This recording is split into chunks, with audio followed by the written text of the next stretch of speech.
The Call of the Divine Beloved. Selected Mystical Works of Baha'u'llah. Preface.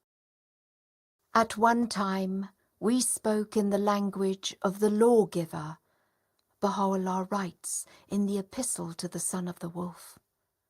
At another in that of the truth-seeker and the mystic.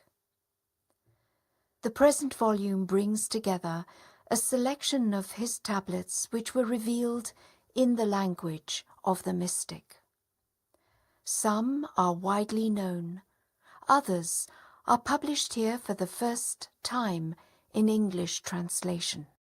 Although most of the tablets in this collection were revealed during Baha'u'llah's sojourn in Iraq, 1853 to 1863, the first, the poem known as Rash-e-Amar, was written in 1852 in the Siyah-Chal, and is among the few he revealed while in his native land of Persia, and in verse.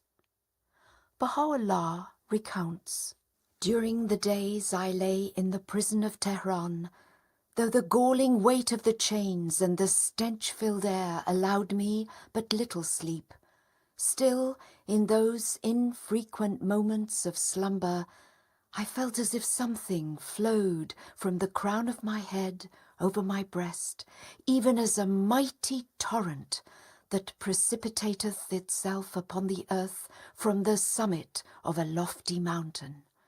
Every limb of my body would as a result be set afire.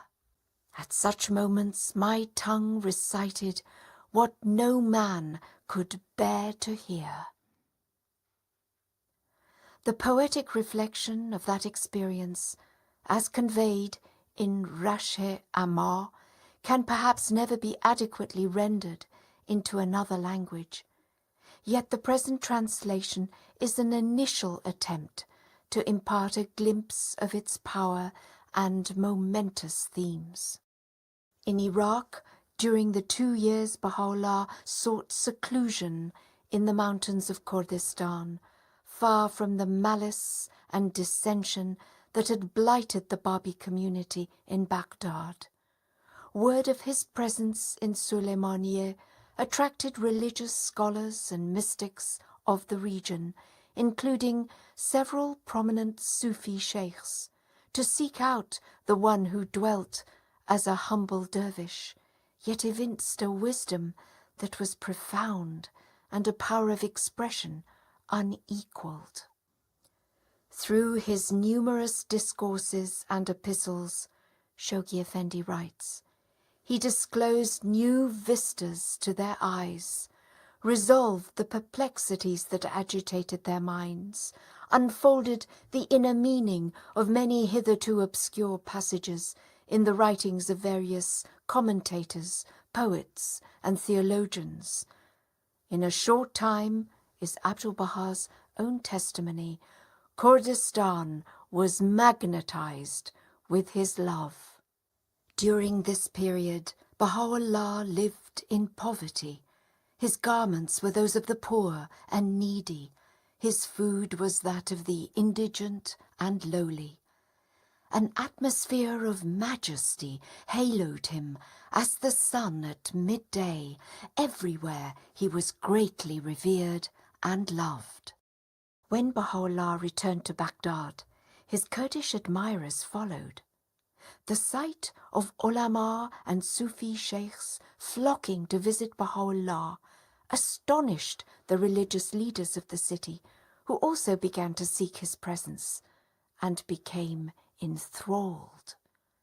Their esteem for him in turn attracted others, from poets and mystics to government officials, and further spread his fame. This period, Shoghi Effendi tells us, saw an enormous expansion in the scope and volume of Baha'u'llah's writings. The verses that streamed during those years from his pen, described as a copious rain by himself, whether in the form of epistles, exhortations, commentaries, apologies, dissertations, prophecies, prayers, odes, or specific tablets, revivified and transformed the Bahá'í community. It was a period so prolific that on average the unrecorded verses he would reveal in a single day and night equalled in number those of the Quran. As to those verses which he either dictated or wrote himself, their number was no less remarkable than either the wealth of material they contained or the diversity of subjects to which they referred. Among the priceless treasures cast forth from the billowing ocean of Baha'u'llah's revelation in those days is Baha'u'llah's greatest mystical composition, the Seven Valleys, which describes the 7 stages which the soul of the seeker must needs traverse ere it can attain the object of its existence. Writing years later in Akka, he explained, "This treatise was revealed in the language of the people in the days prior to our declaration. The occasion for its revelation was the receipt of a letter addressed to the Most Holy Court in Iraq from a man of Sunni persuasion who was both a scholar and a mystic. This treatise was therefore revealed in accordance with divine wisdom in the manner that was current amongst the people. However, in this day, every soul who hath fixed his gaze upon the supreme horizon and hath recognized the one true God hath verily attained unto every one of the 7 valleys or 7 stations mentioned therein." Like the 12th century poem by Attar, Manteqot Tayr, the Conference of the Birds, the 7 Valleys describes a journey through 7 stations in quest of the divine. However, the quest in the 7 Valleys is also one undertaken in a context defined by the imminent dawning of the new revelation, and indeed the presence of the Beloved himself. That the mystic journey cannot be reduced to a fixed scheme, nor the search for the divine Beloved to a series of discrete stages, is highlighted in a number of other tablets, 4 of which are included here. The volume closes with the 4 Valleys, an epistle addressed to one of Baha'u'llah's devoted admirers from Kurdistan. Rather than describing a progression through stages, it elaborates 4 different paths of approach to the divine. The current renderings of the 7 Valleys and the 4 Valleys are based on the translations by Marzieh Gale in consultation with Ali Kuli Khan, published in 1945. While those earlier translations contain many exquisite, inspired passages, some changes were required for clarity and accuracy. May the publication of this volume contribute to a deeper appreciation of the mystical dimensions of Baha'u'llah's message, and inspire a greater zeal and fervour in raising the celestial call of the Divine Beloved. For whereas in days past every lover besought and searched after his beloved, it is the Beloved himself who now is calling his lovers and is inviting them to attain his presence. 1. Rash-e-Amma, the clouds of the realms above. 'Tis from our rapture that the clouds of realms above are raining down. 'Tis from our anthem that the mysteries of faith are raining down. Upon the eastern wind Cathay's entrancing musk doth waft. This sweetly scented breeze from our curling locks is raining down. The day star of adornment hath dawned forth above the face of God. Behold that mystic truth which from his countenance is raining down.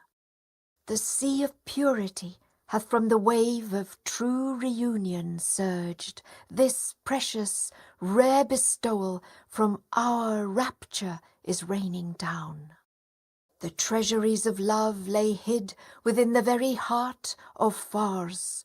From out this treasure trove the pearls of faithfulness are raining down. The splendour of the rose doth bring the ecstasy of choicest wine. This subtle music from the ringing tones of lordship is raining down. The trumpet blast of judgment day, the joyful bliss of heaven's call, both at a single breath are from the firmament now raining down. The day of I am he is made to shine resplendent from our face. The age of he is he from out our flowing cup is raining down. From out the fountain of our heart hath God's celestial river flowed. This cup of honeyed nectar from our ruby lips is raining down. The day of God hath been fulfilled, for lo, the Lord hath been unveiled. This wondrous message from the melody of Ptah is raining down. Behold, Baha's outpouring grace, the bounty of the clouds above, which merged into a single song in God's own voice is raining down. Behold the Lord's Leviathan, behold his sacred countenance, behold the blessings of the heart that from his throne are raining down.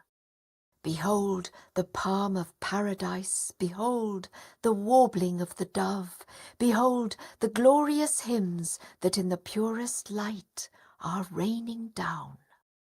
Behold the soul-entrancing song, behold the beating of the drum, behold the sacred rhythms that from our hand are raining down. Behold the countenance divine, behold the maid of paradise, behold the grace upon the world from our own presence raining down. Behold the everlasting face, behold the chalice-bearer's charm, behold the crystal draught that from our brimming cup is raining down. Behold the fire of Moses, see his hand that shineth white, behold the heart of Sinai, from our hand all raining down. Hear ye the sotted lover's sighs, behold the garden blooming fair, behold the bliss that from his presence in your midst is raining down. Behold the radiant face of Ha, behold the beauteous robe of Baha, behold the lordly grace that from our pen is raining down. The vessel of the Advent this, the clouds of limpid waters these, the trill of songbirds this, from our fleeting wellspring raining down. 2. The Seven Valleys.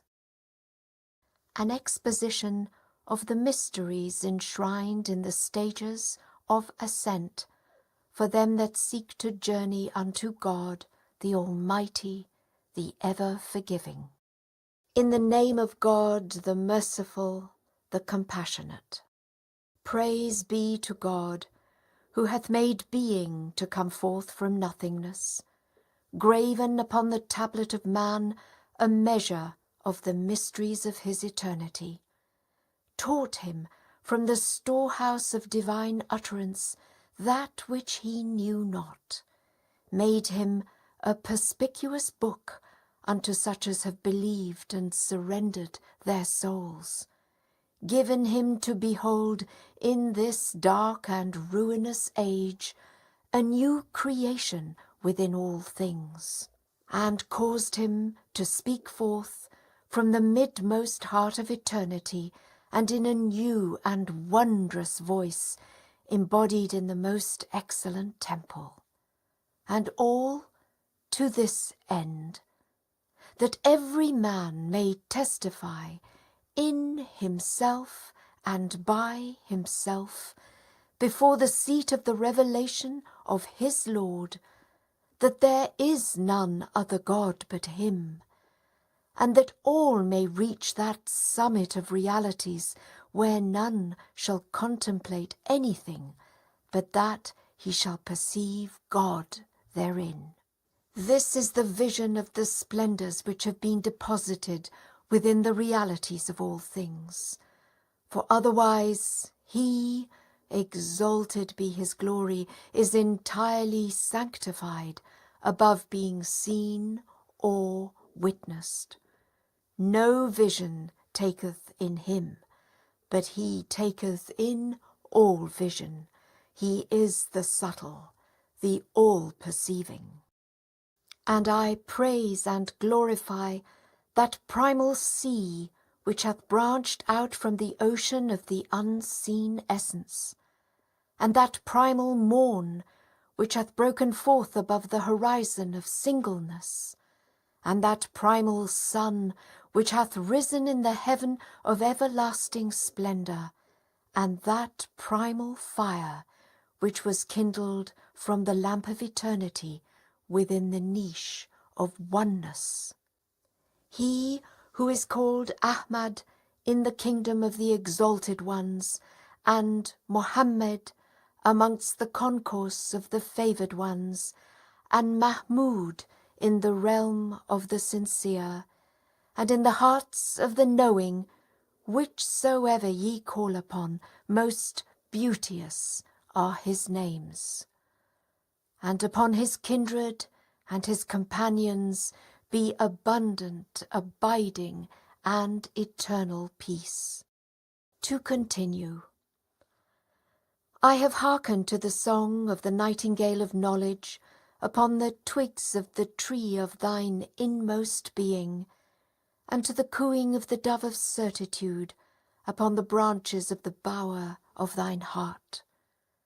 Methinks I inhaled the fragrance of purity from the raiment of thy love, and in perusing thy letter attained thy very presence. I noted, moreover, thine allusions to thy death in God, and thy life through him, and the love thou dost cherish for the beloved of the Lord, and for the manifestations of his names, and the exponents of his attributes. I have purposed, therefore, to acquaint thee with holy and resplendent tokens from the realms of might and glory, that haply they may draw thee nigh unto the court of holiness, nearness, and beauty, and draw thee to a station wherein thou shalt see naught in all existence but the hallowed countenance of thy beloved, and wilt behold all of creation as a day wherein none was deemed worthy of mention. Of this did the nightingale of oneness sing in the garden of his mystical treatise, saying, And there shall appear upon the tablet of thine heart an inscription of the subtle mysteries of the verse, Fear ye God. God will teach you, and the bird of thy spirit shall recall the sanctuaries of ancient splendour and soar upon the wings of longing into the heaven of the command, Walk the beaten paths of thy Lord, and partake of the choice fruits of communion in the gardens of the utterance. Feed, moreover, on every kind of fruit. By my life, O friend, wert thou to taste the fruits of these verdant trees that spring from the soil of true understanding, once the effulgent light of his essence hath been reflected in the mirrors of his names and attributes, yearning would seize the reins of patience and restraint from out thy hand, and stir thy spirit into commotion with the splendours of his light. It would draw thee from this abode of dust unto thy true and heavenly habitation in the midmost heart of mystic knowledge, and raise thee to a station wherein thou wilt soar in the air even as thou treadest upon the earth, and wilt walk upon the water even as thou movest over the land. Wherefore may it rejoice me and thee, and whosoever mounteth into the heaven of knowledge, and whose heart hath been revived by the breezes of certitude that waft from the Sheba of the All-Merciful upon the meadow of his inner being. Peace be upon him who followeth the way of guidance. And further, the stages that mark the wayfarer's journey from their mortal abode to the heavenly homeland are said to be 7. Some have referred to them as 7 valleys, and others as 7 cities. And it is said that until the wayfarer taketh leave of self and traverseth these stages, he shall never attain the ocean of nearness and reunion, nor taste of the matchless wine. The first is the valley of search. The steed of this valley is patience. Without patience, the wayfarer on this journey will reach nowhere and attain no goal. Nor should he ever become downhearted.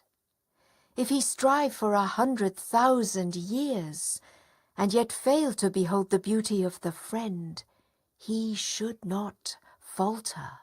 For those who seek the Kaaba of "for us" rejoice in the tidings, "in our ways shall we assuredly guide them." In their search they have stoutly girded up the loins of service, and at every moment journey from the plain of heedlessness into the realm of search. No bond shall hold them back, and no counsel deter them. It is incumbent upon these servants to cleanse the heart, which is the wellspring of divine treasures, of every marking.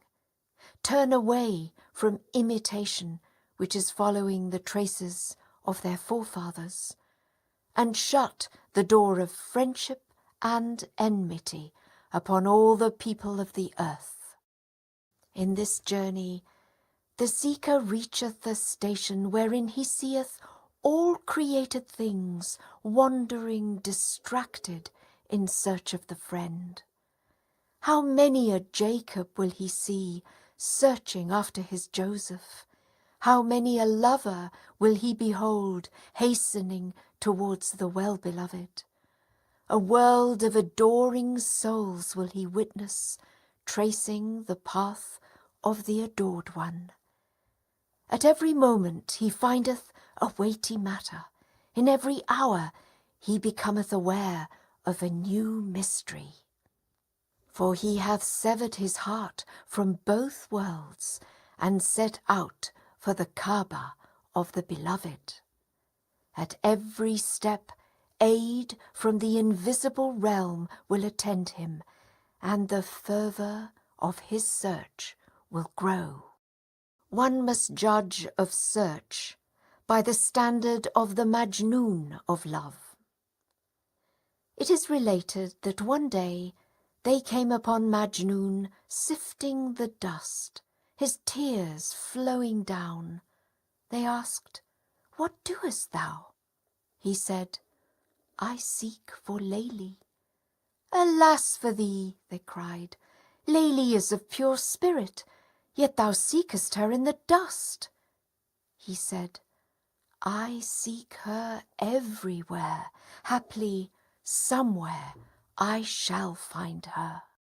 Yea, though to the wise it be shameful to seek the Lord of Lords in the dust, yet this betokeneth intense ardour in searching. Whoso seeketh out a thing and persisteth with zeal shall find it. The true seeker hunteth naught but the object of his quest, and the sincere lover hath no desire save reunion with his beloved. Nor shall the seeker reach his goal unless he sacrifice all things, that is, whatever he hath seen and heard and understood, all he must set at naught with "No God is there," that he may enter into the realm of the spirit, which is the city of but God. Labour is needed if we are to seek him. Ardour is needed if we are to drink the nectar of reunion with him. And if we taste of this cup, we shall cast away the world. On this journey, the wayfarer dwelleth in every abode, however humble, and resideth in every land. In every face he seeketh the beauty of the friend. In every region he searcheth after the beloved. He joineth every company, and seeketh fellowship with every soul, that haply in some heart he may discern the secret of the beloved, or in some face behold the beauty of the adored one. And if, by the help of the Creator, he findeth on this journey a trace of the traceless friend, and inhaleth the fragrance of the long-lost Joseph from the heavenly herald, he shall straightway step into the valley of love, and be consumed in the fire of love. In this city the heaven of rapture is upraised, and the world-illuming sun of yearning shineth, and the fire of love is set ablaze. And when the fire of love is ablaze, it burneth to ashes the harvest of reason. Now is the wayfarer oblivious of himself, and of aught besides himself. He seeth neither ignorance nor knowledge, neither doubt nor certitude. He knoweth not the morn of guidance from the night of error. He fleeth from both unbelief and faith, and findeth in deadly poison his heart's relief. Wherefore Attar saith, "For the infidel error, for the faithful faith, for Attar's heart an atom of thy pain." The steed of this valley is pain, and if there be no pain, this journey will never end. In this plain the lover hath no thought save the beloved, and seeketh no refuge save the friend. At every moment he offereth 100 lives in the path of the loved one. At every step he throweth 1,000 heads at his feet. O my brother, until thou enter the Egypt of love, thou shalt never gaze upon the Joseph-like beauty of the friend. And until, like Jacob, thou forsake thine outward eyes, thou shalt never open the eye of thine inward being. And until thou burn with the fire of love, thou shalt never find thyself in the true yearning's embrace. A lover feareth nothing and can suffer no harm. Thou seest him chill in the fire and dry in the sea. A lover is he who is chill in hell-fire. A knower is he who is dry in the sea. Love accepteth no existence and wisheth no life. In death it seeth life, and in shame it seeketh glory. To merit the madness of love, one must abound in sanity. To merit the bonds of the friend, one must be free in spirit. Blessed the neck that is caught in his noose, and happy the head that falleth on the dust in the path of his love. Wherefore, O friend, renounce thyself, that thou mayst find the peerless one, and soar beyond this mortal world, that thou mayst find thy nest in the abode of heaven. Be as naught if thou wouldst kindle the fire of being, and be fit for the pathway of love. Ne'er will love allow a living soul to tread its way, ne'er will the falcon deign to seize a lifeless prey. Love setteth a world aflame at every turn, and layeth waste every land wherein it raiseth its banner. Being hath no existence in its kingdom, the wise wield no command within its realm.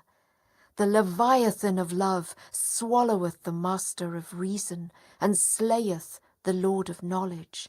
It drinketh the 7 seas, but its heart's thirst is still unquenched, and it asketh, Is there yet any more? It shunneth its own self, and draweth away from all on earth. Love's a stranger to earth and heaven too. In him are lunacies 72. Love hath bound a myriad victims in its fetters, and pierced a myriad wise men with its arrow. Know that every redness thou seest in the world is from its wrath, and every paleness in men's cheeks is from its poison. It yieldeth no remedy but death, and walketh not save in the valley of extinction. Yet sweeter than honey is its venom upon the lover's lips, and fairer its deadly sting in the seeker's sight than 100,000 lives. Wherefore must the veils of the satanic self be burned away in the fire of love, that the spirit may be cleansed and refined, and thus may apprehend the station of him but for whom the world would not have been created. Kindle the fire of love and burn away all things, then set thy foot into the land of the lovers. And if, confirmed by the Creator, the lover escapeth the claws of the eagle of love, he will enter the realm of knowledge, and come out of doubt into certitude, and turn from the darkness of wayward desire to the guiding light of the fear of God. His inner eye will open, and he will privily converse with his beloved. He will unlock the gates of truth and supplication, and shut the doors of idle fancy. He in this realm is content with the divine decree, and seeth war as peace, and in death findeth the meaning of everlasting life.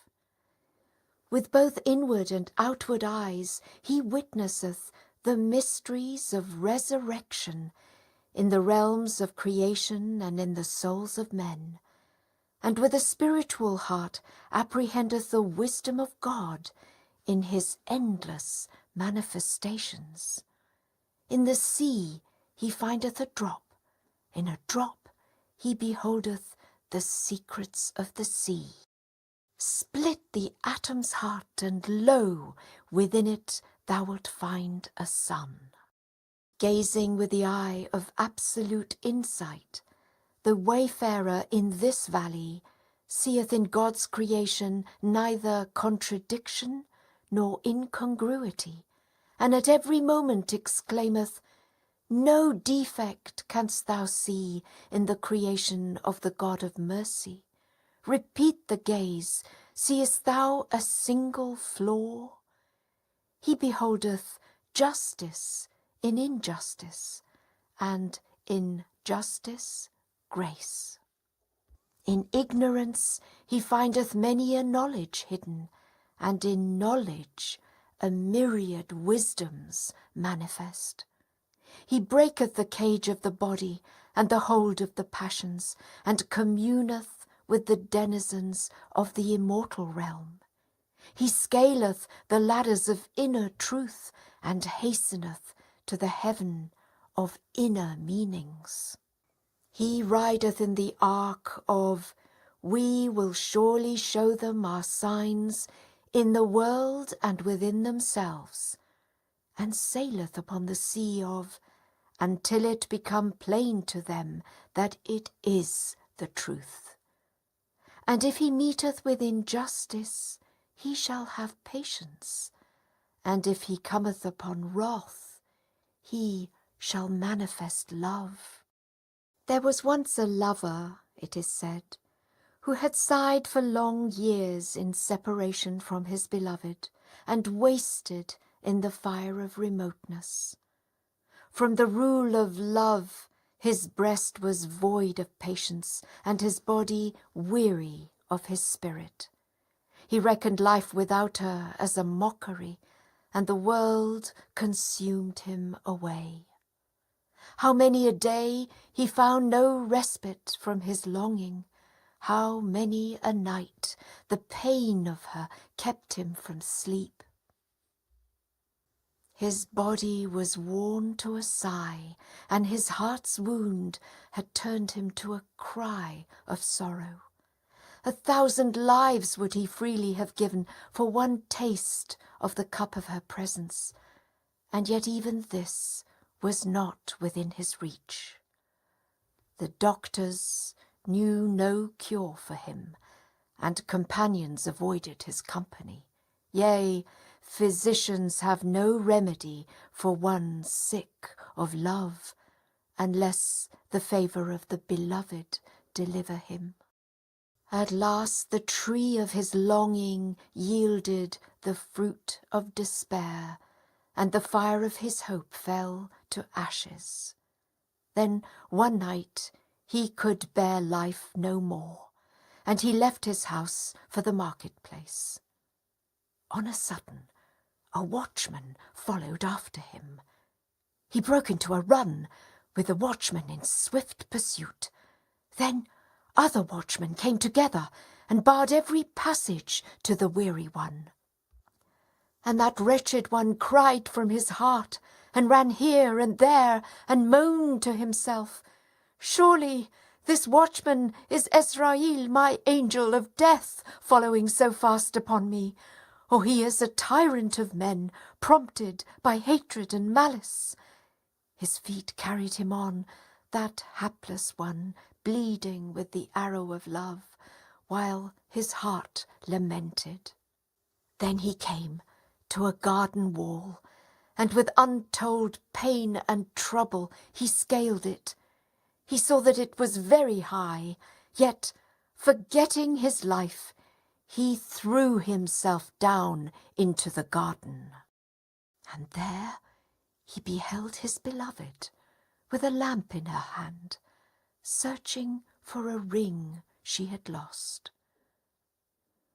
When the heart-surrendered lover looked upon his ravishing love, he drew a great breath and lifted his hands in prayer, crying, "O God, bestow honour upon the watchman, and riches, and long life," for the watchman was Gabriel guiding this poor one, or he was Esrafil bringing life to this wretched one. Indeed, his words were true, for he had found many a secret justice in this seeming tyranny of the watchman, and had seen how many a mercy lay hid behind the veil. In one stroke of wrath, the guard had joined one who was athirst in the desert of love to the sea of his beloved, and dispelled the darkness of separation with the shining light of reunion. He had led one who was afar to the garden of nearness, and guided an ailing soul to the heart's physician.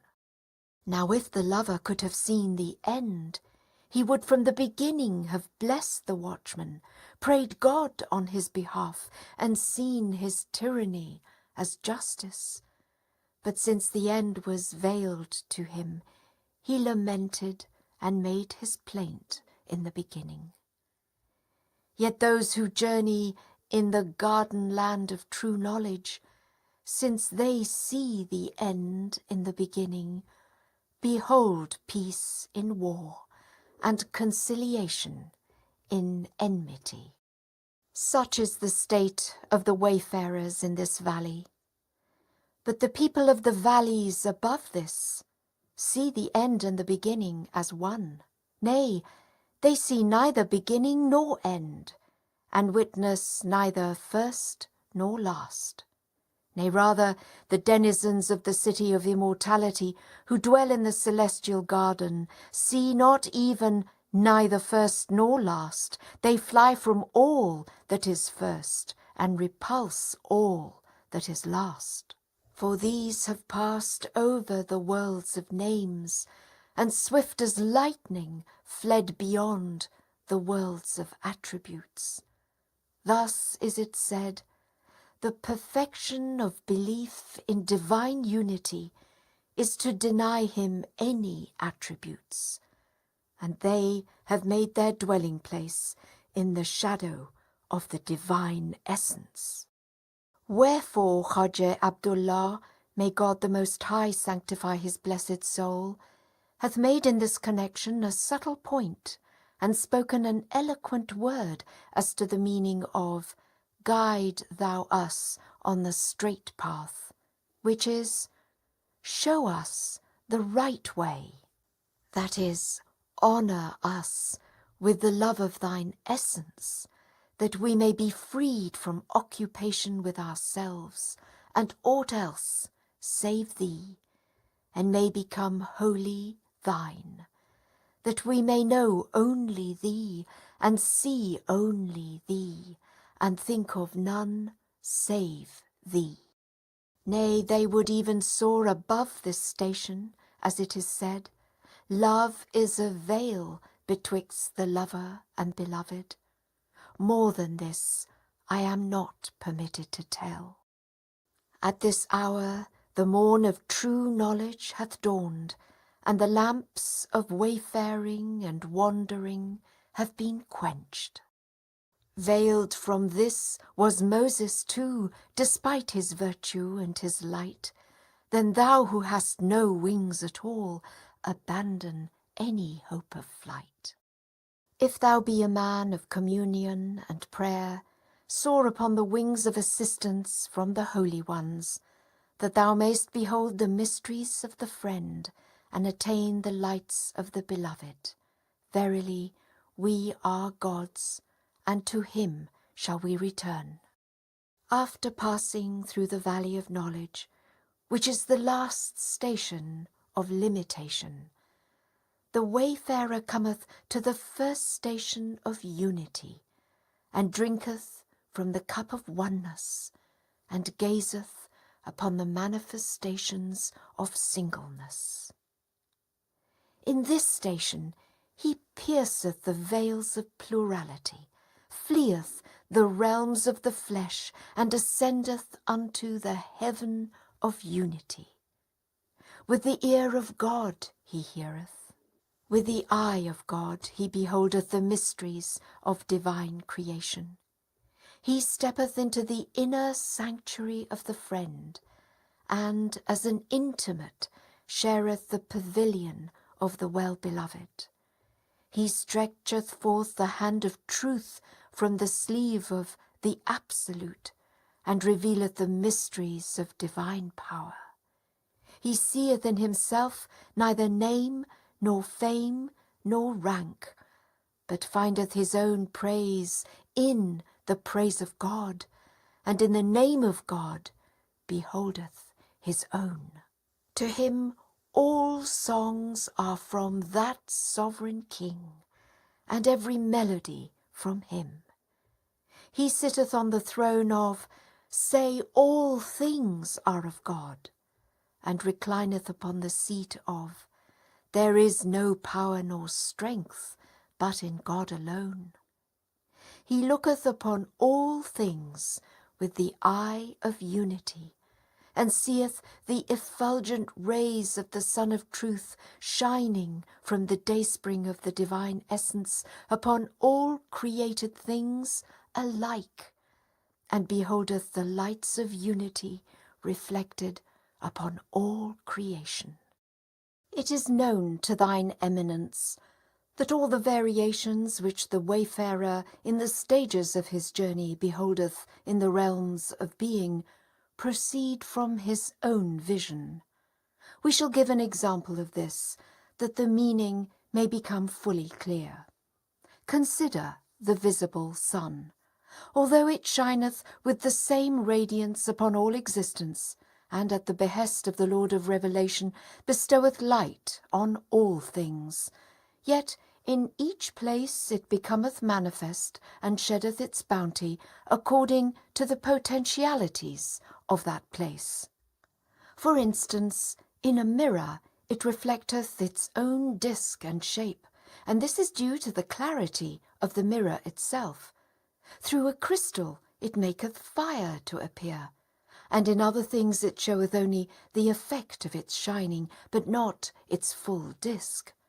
And yet, through that effect, by the command of the Creator, it traineth each thing according to the capacity of that thing, even as thou dost observe. In like manner, colours become visible in each object according to its nature. For instance, in a yellow glass, the rays shine yellow. In a white glass, they are white. And in a red glass, red rays are visible. These variations proceed from the object itself, not from the light. And if a place be shut away from the light, as by walls and a roof, it will be entirely bereft of the light of the sun and deprived of its rays. Thus it is that certain feeble souls have confined the wide expanse of knowledge within the walls of self and passion, and beneath the cloak of ignorance and blindness, and have thereby veiled themselves from the light of the mystic sun and the mysteries of the eternal beloved. They have strayed far from the gem-like wisdom of the resplendent faith of the Lord of the Messengers, have been shut out of the inner court of the All-Beauteous, and have been banished from the Kaaba of glory. Such is the worth of the people of this age. And if a nightingale soar beyond the clay of self, and dwell in the rose bower of the heart, and in Arabian melodies and sweet Persian tones recount the mysteries of God, a single word whereof quickeneth anew every lifeless form, and bestoweth the spirit of holiness upon every mouldering bone, thou wilt behold 1,000 claws of envy and a myriad talons of hatred hunting after him, and striving with all their power to encompass his death. Yea, to the beetle a sweet fragrance seemeth foul, and to the man sick of a rheum a pleasant perfume availeth naught. Wherefore hath it been said for the guidance of the ignorant, cleanse thou the rheum from out thine head, and breathe the breath of God instead. In sum, the differences among objects have now been made plain. Thus, when the wayfarer gazeth only upon the place of appearance, that is, when he considereth only the glass, he seeth yellow and red and white. And so it is that conflict hath prevailed amongst men, and a darksome dust from limited souls hath settled over the world. Others gaze upon the effulgence of the light, while yet others have drunk the wine of oneness, and see naught but the sun itself. As the wayfarers traverse these three differing planes, their understanding and their words differ accordingly, and hence the sign of conflict hath ever appeared on earth. For there are some who dwell on the plane of divine unity and speak of that world, and some inhabit the realms of limitation, and some the grades of self, while others are completely veiled.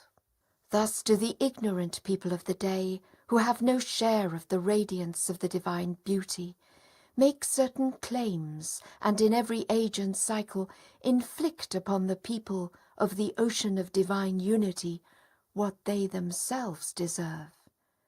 If God should chastise men for their perverse doings, he would not leave upon the earth a moving thing, but to an appointed time doth he respite them. O my brother, a pure heart is as a mirror. Cleanse it with the burnish of love and severance from all save God, that the true sun may shine therein, and the eternal morning dawn. Then wilt thou clearly see the meaning of earth and heaven cannot contain me. What can alone contain me is the heart of him that believeth in me. And thou wilt take up thy life in thy hand, and with infinite longing cast it before thy newly found beloved. Whensoever the light of the revelation of the King of Oneness settleth upon the throne of the heart and soul, his radiance becometh visible in every limb and member. At that time the mystery of the famed tradition gleameth out of the darkness. A servant is drawn unto me in prayer until I answer him, and when I have answered him, I become the ear wherewith he heareth. For thus the master of the house hath appeared within his home, and all the pillars of the dwelling are ashine with his light. And as the action and effect of the light are from the light giver, so it is that all move through him and arise by his will. This is that wellspring whereof the near ones drink, as it is said, a fount whereof they who draw nigh to God shall drink. However, let none construe these utterances to imply the incarnation or descent of the worlds of God into the grades of his creatures, nor should they lead thine eminence to such misapprehensions. For God in his essence is sanctified above all ascent and descent, egress and regress. He hath through all eternity been exalted beyond the attributes of his creation, and will ever remain so. No man hath ever known him, no soul hath ever fathomed the nature of his being. In the valley of his knowledge every mystic wandereth astray. In the comprehension of his essence every saint standeth bewildered. Sanctified is he above the understanding of the wise, exalted is he beyond the knowledge of the knowing. The way is barred, and all seeking rejected. His proof is his signs, his evidence his being. Wherefore the lovers of the countenance of the beloved have said, O thou whose essence alone can lead to his essence, and who transcendeth all likeness to his creatures, how can utter nothingness spur its charger in the arena of eternity, or a fleeting shadow reach to the everlasting sun? The friend addressed by the words, but for thee, hath said, we have failed to know thee. And the beloved alluded to by the words, or even closer, hath said, nor attained thy presence. Indeed, the references that have been made to the degrees of mystic knowledge pertain to the knowledge of the effulgences of that Sun of Truth as it becometh reflected in various mirrors. And the effulgence of that light is present within the hearts, yet it is hidden beneath the veils of selfish desires and earthly attachments, even as a candle within a lantern of iron. And only when the cover is lifted doth the light of the candle shine out. In like manner, when thou dost strip the veils of illusion from the face of thine heart, the lights of oneness will be made manifest. It is clear then that even these rays are not subject to egress or regress. How much less that essence of existence and longed for mystery. O my brother, consider these matters in the spirit of inquiry, not in blind imitation. A true wayfarer will not be deterred by the impediment of words, nor daunted by the sway of insinuations. How can a curtain part the lover from his love, when Alexander's wall cannot keep them apart? Secrets are many, and strangers are myriad. Volumes will not suffice to hold the mystery of the beloved, nor can it be exhausted in these pages, though it be no more than a word, no more than a sign. Knowledge is one point which the foolish have multiplied. Infer then from this the differences among the worlds. Though the worlds of God be infinite, yet some refer to them as four. The world of time, which hath both a beginning and an end. The world of duration, which hath a beginning, but whose end is not apparent. The world of primordial reality, whose beginning is not to be seen, but which is known to have an end. And the world of eternity, of which neither the beginning nor the end is visible. Although there are many differing statements as to these points, to recount them in detail would result in weariness. Thus, some have said that the world of perpetuity hath neither beginning nor end, and have equated the world of eternity with the invisible, inaccessible, and unknowable essence. Others have called these the worlds of the heavenly court, of the celestial dominion, of the divine kingdom, and of mortal existence. Moreover, the journeys in the pathway of love have been reckoned as four, from the creatures to the true one, from the true one to the creatures, from the creatures to the creatures, and from the true one to the true one. There is many an utterance of the sages and mystics of former times, which I have not mentioned here, since I mislike copious citation from the sayings of the past.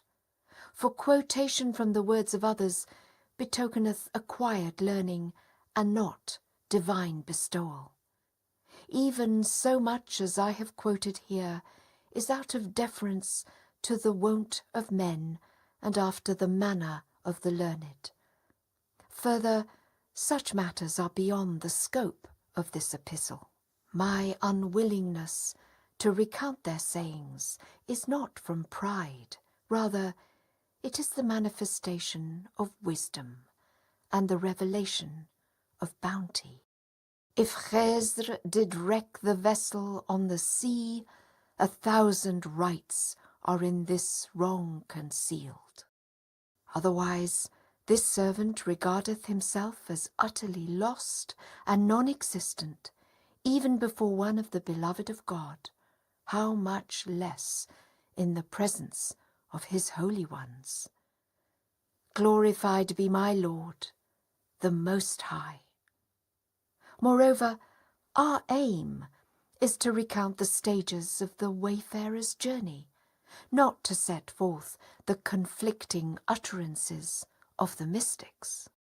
Although a brief example hath been given concerning the beginning and ending of the relative and contingent world, yet a further illustration is now provided that the full meaning may become clear. For instance, let thine eminence consider his own self. Thou art first in relation to thy son, and last in relation to thy father. In thine outward appearance, thou tellest of the appearance of power in the realms of divine creation. In thine inward being, thou revealest the hidden mysteries, which are the divine trust deposited within thee.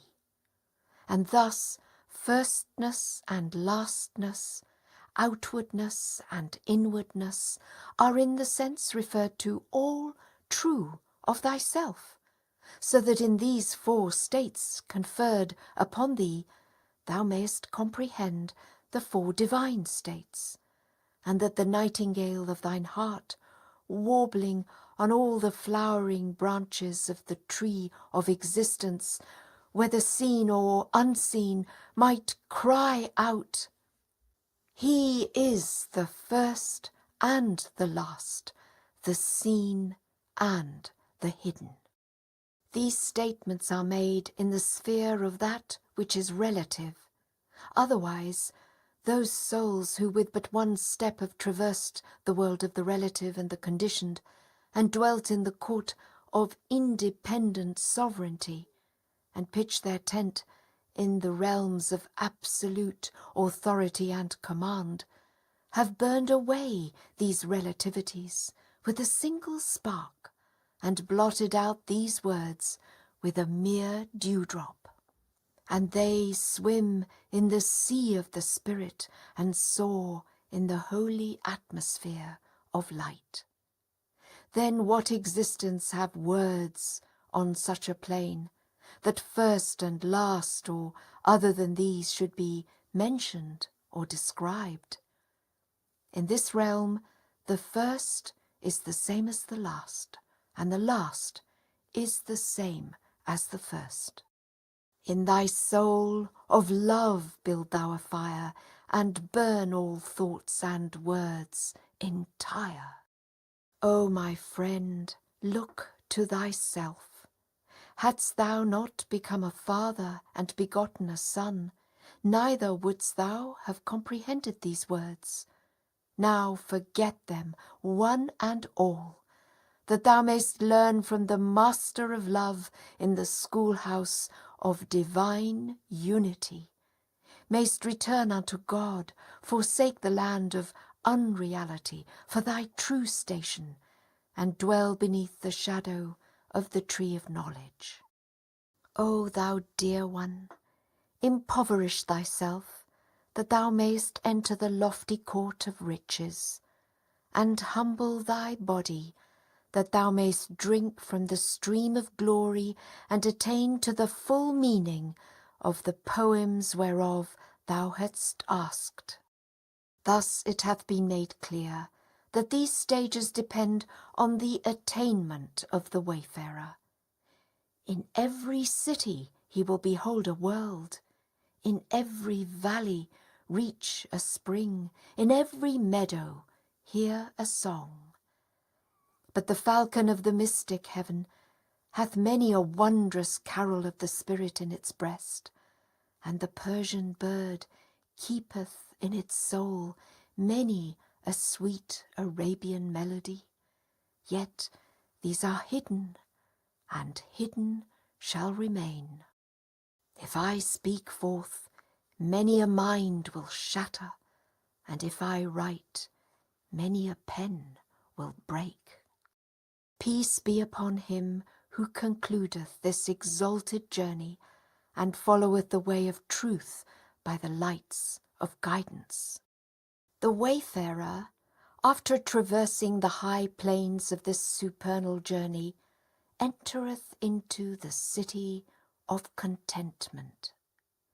In this valley he feeleth the breezes of divine contentment blowing from the plain of the Spirit. He burneth away the veils of want, and with inward and outward eye perceiveth within and without all things. The day of God will satisfy everyone out of his abundance. From sorrow he turneth to bliss, and from grief to joy, and from anguish and dejection to delight and rapture. Although to outward seeming the wayfarers in this valley may dwell upon the dust, yet inwardly they are throned in the heights of mystic meaning. They partake of the eternal bounties of heaven and drink of the delicate wines of the Spirit. The tongue faileth in describing these three valleys, and speech falleth short. The pen steppeth not into this arena, the ink leaveth only a blot. In these stations the nightingale of the heart hath other songs and secrets, which make the heart to leap and the soul to cry out.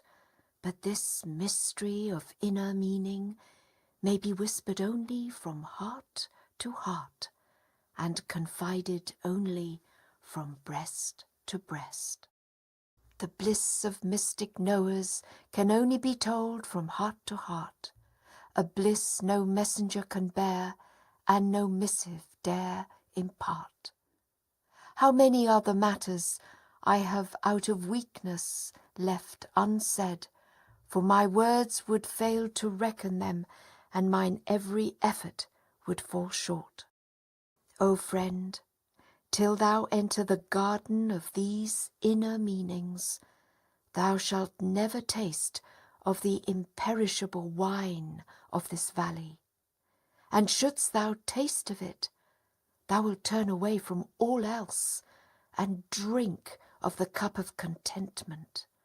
Thou wilt loose thyself from all things and bind thyself unto him, and lay down thy life in his path, and offer up thy soul for his sake. And this, even though in this realm there is no all else that thou needst forget. God was alone, there was none else besides him. For on this plain the traveller witnesseth the beauty of the friend in all things. In fire he seeth the face of the beloved. In illusion he beholdeth the secret of reality. In the attributes he readeth the riddle of the essence. For he hath burnt away all veils with a sigh, and cast aside all coverings with a glance. With piercing sight he gazeth upon the new creation, and with lucid heart he graspeth subtle verities. The words, "And we have made thy sight sharp in this day," are a sufficient proof of this assertion, and a befitting description of this state. After journeying through the plains of pure contentment, the traveller cometh to the valley of wonderment, and is tossed upon the oceans of grandeur, and at every moment his wonder increaseth. Now he seeth the embodiment of wealth as poverty itself, and the essence of independence as sheer impotence. Now is he struck dumb with the beauty of the all-glorious. Again is he wearied out with his own life. How many a mystic tree hath this whirlwind of bewilderment snatched by the roots! How many a soul hath it worn out and exhausted! For in this valley the traveller is flung into confusion, albeit in the eyes of him who hath attained such signs are esteemed and well beloved. At every moment he beholdeth a wondrous world and a new creation, and goeth from astonishment to astonishment, and is lost in awe before the new handiwork of him who is the sovereign Lord of all. Indeed, O brother, if we ponder each created thing, we shall witness a myriad consummate wisdoms and learn a myriad new and wondrous truths. One of the created phenomena is the dream. Behold, how many secrets have been deposited therein, how many wisdoms treasured up, how many worlds concealed. Observe how thou art asleep in a dwelling, and its doors are shut. On a sudden thou findest thyself in a far-off city, which thou enterest without moving thy feet or wearying thy body. Without taxing thine eyes thou seest, without troubling thine ears thou hearest, without a tongue thou speakest, and perchance, when 10 years have passed, thou wilt witness in this temporal world the very things thou hast dreamt tonight. Now there are many wisdoms to ponder in the dream, which none but the people of this valley can comprehend in their reality. First, what is this world, where without eye or ear or hand or tongue one can put all these to use? Second, how is it that in the outer world thou seest today the effect of a dream which thou didst witness in the world of sleep some 10 years past? Consider the difference between these two worlds and the mysteries they conceal, that attended by divine confirmations thou mayest attain unto heavenly discoveries and enter the realms of holiness. God the Most High hath placed these signs in men, so that veiled minds might not deny the mysteries of the life beyond, nor belittle that which hath been promised them. For some hold fast to reason, and deny whatever reason comprehendeth not, and yet feeble minds can never grasp the reality of the stages that we have related. The universal divine intellect alone can comprehend them. How can feeble reason embrace the Quran, or the spider snare a phoenix in its web? All these states are to be found and witnessed in the valley of wonderment, wherein the wayfarer at every moment seeketh for more and is not wearied. Thus the Lord of the first and the last, in setting forth the grades of contemplation and expressing bewilderment, hath said, "Increase my wonder and amazement at thee, O God." Likewise reflect upon the perfection of man's creation, and that all these planes and states are folded up and hidden away within him. Dost thou deem thyself a small and puny form, when thou foldest within thyself the greater world? We must therefore labour to destroy the animal condition, till the meaning of humanity cometh to light. Likewise, Luqman, who had drunk from the wellspring of wisdom and tasted of the waters of mercy, in proving to his son Nathan the plains of resurrection and death, advanced the dream as evidence and example. We relate it here, that through this evanescent servant a memory may endure of that youth of the school of divine unity, that elder of the realms of instruction and detachment. He said, "O son, if thou art able not to sleep, then thou art able not to die. And if thou art able not to waken after sleep, then thou shalt be able not to rise after death." O friend, The heart is the dwelling place of eternal mysteries. Make it not the home of fleeting fancies. Waste not the treasure of thy precious life occupied with this swiftly passing world. Thou comest from the world of holiness. Bind not thine heart to the earth. Thou art a dweller in the court of reunion. Choose not the homeland of the dust. In some, there is no end to the description of these stages, but because of the wrongs inflicted by the peoples of this age, this servant is disinclined to continue. The tale remaineth yet unfinished and untold. Forgive me, then, for weariness hath taken hold. The pen groaneth, and the ink sheddeth tears, and the river of the heart surgeth in waves of blood. Nothing can befall us but what God hath destined for us.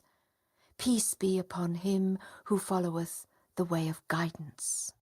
After scaling the high summits of wonderment, the wayfarer cometh to the valley of true poverty and absolute nothingness. This station is that of dying to the self and living in God, of being poor in self and rich in the desired one. Poverty, as here referred to, signifieth being poor in that which pertaineth to the world of creation, and rich in what belongeth to the realms of God. For when the true lover and devoted friend reacheth the presence of the beloved, the radiant beauty of the loved one and the fire of the lover's heart will kindle a blaze and burn away all veils and wrappings, yea, all that he hath, from marrow to skin, will be set aflame, so that nothing will remain save the friend. When once shone forth the attributes of him who is the ancient king, all mention Moses burned away of every fleeting, transient thing. Whoso hath attained this station is sanctified from all that pertaineth to the world. Wherefore, if those who have reached the ocean of his presence are found to possess none of the limited things of this perishable world, whether earthly riches or worldly opinions, it mattereth not. For that which is with his creatures is circumscribed by their own limitations, whereas that which is with God is sanctified therefrom. This utterance must be deeply pondered, that its purport may be clear. Verily, the righteous shall drink of a cup tempered at the camphor fountain. If the true meaning of camphor become known, our true intent will become evident. This station is that poverty of which it is said, "Poverty is my glory." And of inward and outward poverty there is many a stage and many a meaning, which I have not thought pertinent to mention here. Hence I have reserved these for another time, dependent on what God may desire and fate may seal. This is the station wherein the multiplicity of all things perisheth in the wayfarer, and the divine countenance, dawning above the horizon of eternity, riseth out of the darkness, and the meaning of "all on the earth shall pass away, but the face of thy Lord" is made manifest. O my friend, listen with heart and soul to the songs of the Spirit, and treasure them as thine own eyes. For heavenly wisdoms, even as vernal showers, will not rain for ever upon the earth of men's hearts. And though the grace of the all-bounteous One is never ceasing and never stilled, yet to every time and era a portion is allotted and a bounty assigned, which is vouchsafed in a given measure. And no one thing is there, but with us are its storehouses, and we send it not down but in settled measure. Indeed, the clouds of the loved one's mercy rain only on the garden of the Spirit, and bestow this bounty only in the season of spring. Other seasons have no share in this supernal grace, and barren lands hold no portion of this bounteous favour. O my brother, not every sea hath pearls, not every branch will flower, nor will the nightingale sing thereon. Then, ere the nightingale of the mystic paradise repair to the celestial garden, and the rays of the morn of inner meaning return to the day-star of truth, make thou an effort, that haply in this dust-heap of a mortal world thou mayst catch a fragrance from the everlasting rose-garden, and live in the shadow of the inhabitants of this everlasting city. And when thou hast attained this highest plane and most exalted degree, then shalt thou gaze on the beloved and forget all else. The friend unveiled doth shed the splendour of his light through every door and wall, O ye endued with sight. Thou hast given up the drop of life and drawn nigh unto the ocean of the well-beloved. This is the goal thou didst seek. God grant thou mayst attain thereunto. In this city even the veils of light are rent asunder and vanish away. His beauty hath no veiling save light, his countenance no covering save revelation. How strange that the beloved is as visible as the sun, and yet the heatless still hunt after tinsel and base metal. Yea, the intensity of his revelation hath veiled him, and the fullness of his shining forth hath hidden him. Even as the noontide sun hath the true one brightly shined, but alas, that he hath come to the city of the blind. In this valley the wayfarer passeth beyond the stages of the unity of existence and the unity of appearance, and reacheth a unity that is sanctified above both of these stations. Ecstasy alone can encompass this theme, not utterance nor argument. And whosoever hath dwelt at this stage of the journey, or caught a breath from this garden, knoweth whereof we speak. In all these journeys the wayfarer must stray not a hair's breadth from the law, for this is indeed the secret of the path and the fruit of the tree of truth. And in all these stages he must cling to the robe of obedience to all that hath been enjoined, and hold fast to the cord of shunning all that is forbidden, that he may partake of the cup of the law, and be informed of the mysteries of truth.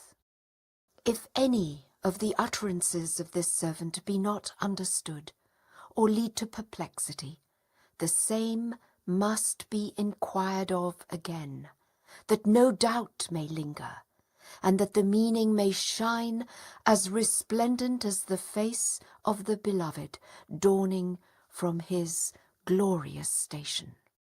These journeys have no visible ending in this temporal world, but the detached wayfarer, should invisible confirmation descend upon him, and the guardian of the cause assist him, may traverse these 7 stages in 7 steps, nay rather in 7 breaths, nay even in a single breath, should God will and desire it.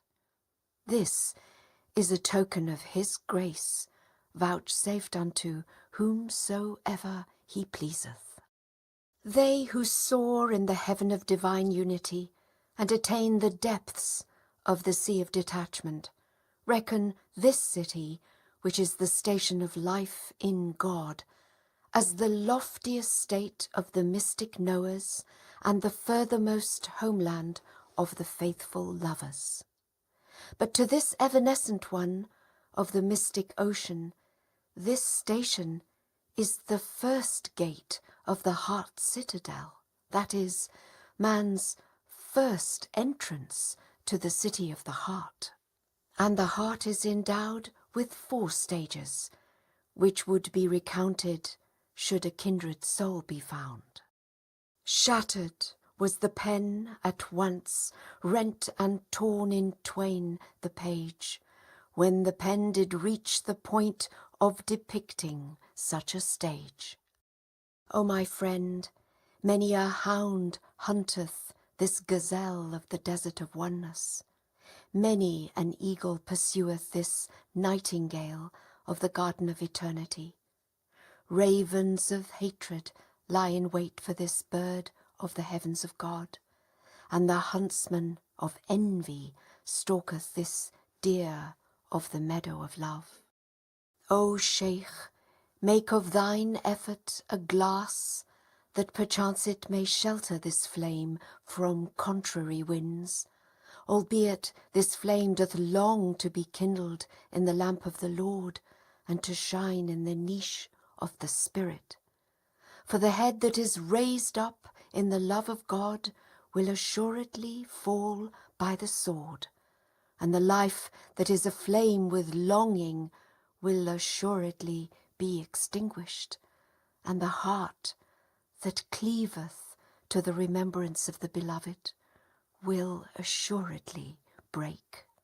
How well hath it been said, "Live free of love, for its peace is grief and sorrow at each breath.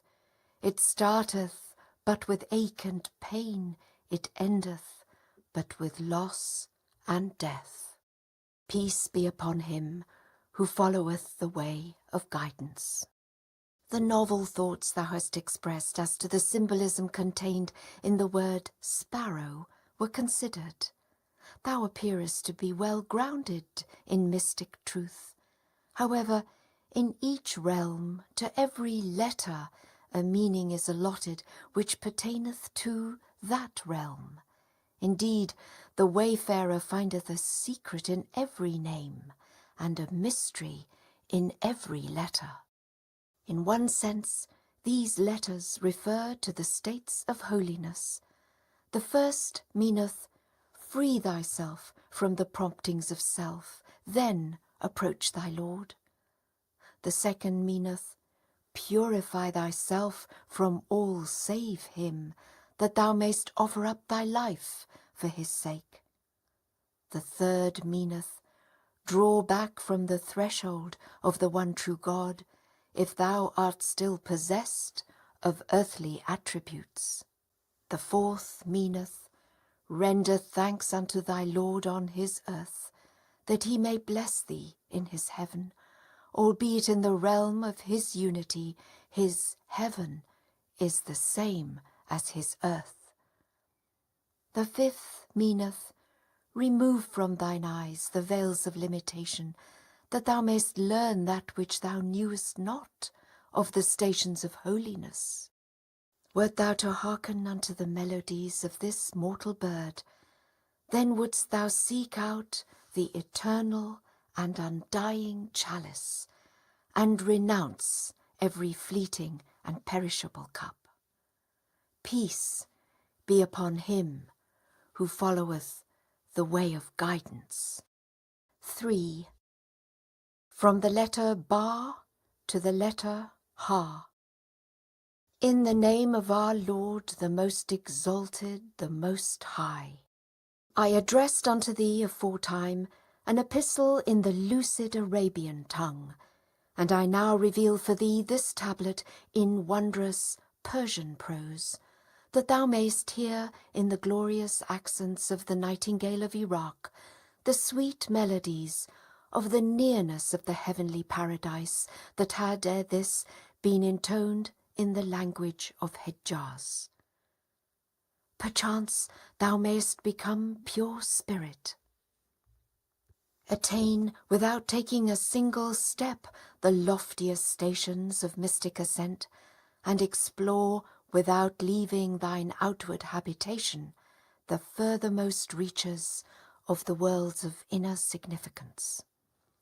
Thereupon wouldst thou with a divine rapture experience true spiritual attraction, lay down thy life in the path of the friend, and sacrifice thy soul in the wilderness of his love.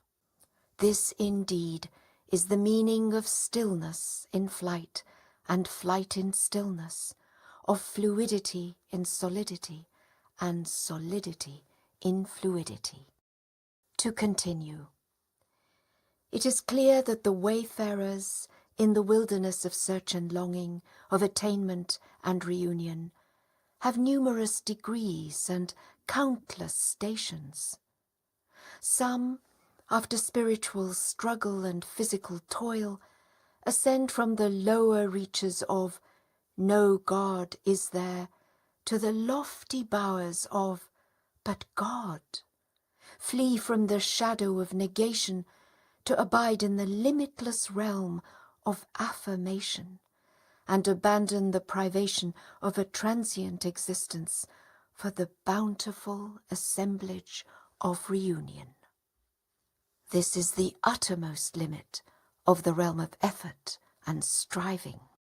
Others, without receiving the least intimation of "No God is there," pass beyond the highest horizon of "But God," without even tasting a dewdrop of the degrees of self-surrender, ascend unto the kingdom of life everlasting, and without partaking from the wellspring of utter abnegation, quaff the wine of the Ancient of Days.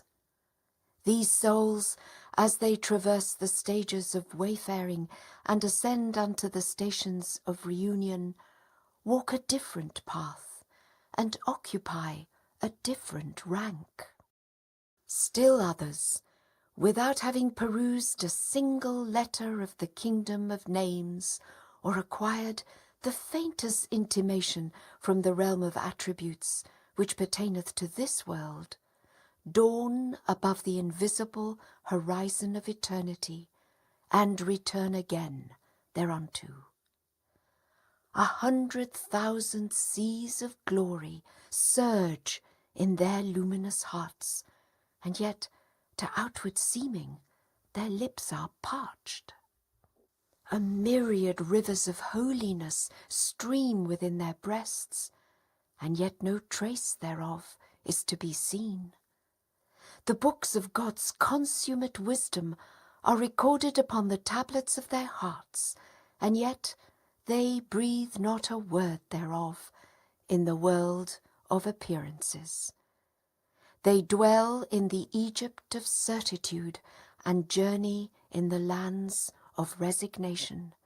They are intoxicated with the beauty and entranced by the glory of Him who is the All-Glorious. Heart to heart they whisper hidden secrets. Soul to soul they unfold abstruse matters. The mysteries of the divine essence glow upon their brows, and the lights of divine unity shine from their peerless faces. They clothe themselves in the robe of concealment, and cast their sleeves over both this world and the world to come. Without wings they soar, without feet they walk, without hands they grasp and hold. They speak an unknown tongue, and observe an unseen grammar, of which all the world's inhabitants know not a single letter, save those whom thy Lord hath willed. Unto each hath a share been vouchsafed in his book, and they shall all attain unto that which hath been destined for them. It is clear and evident that in this dispensation wherein the banner of utterance hath been raised aloft, and the candle of discernment hath been lit, there is no Lord but the Exalted One.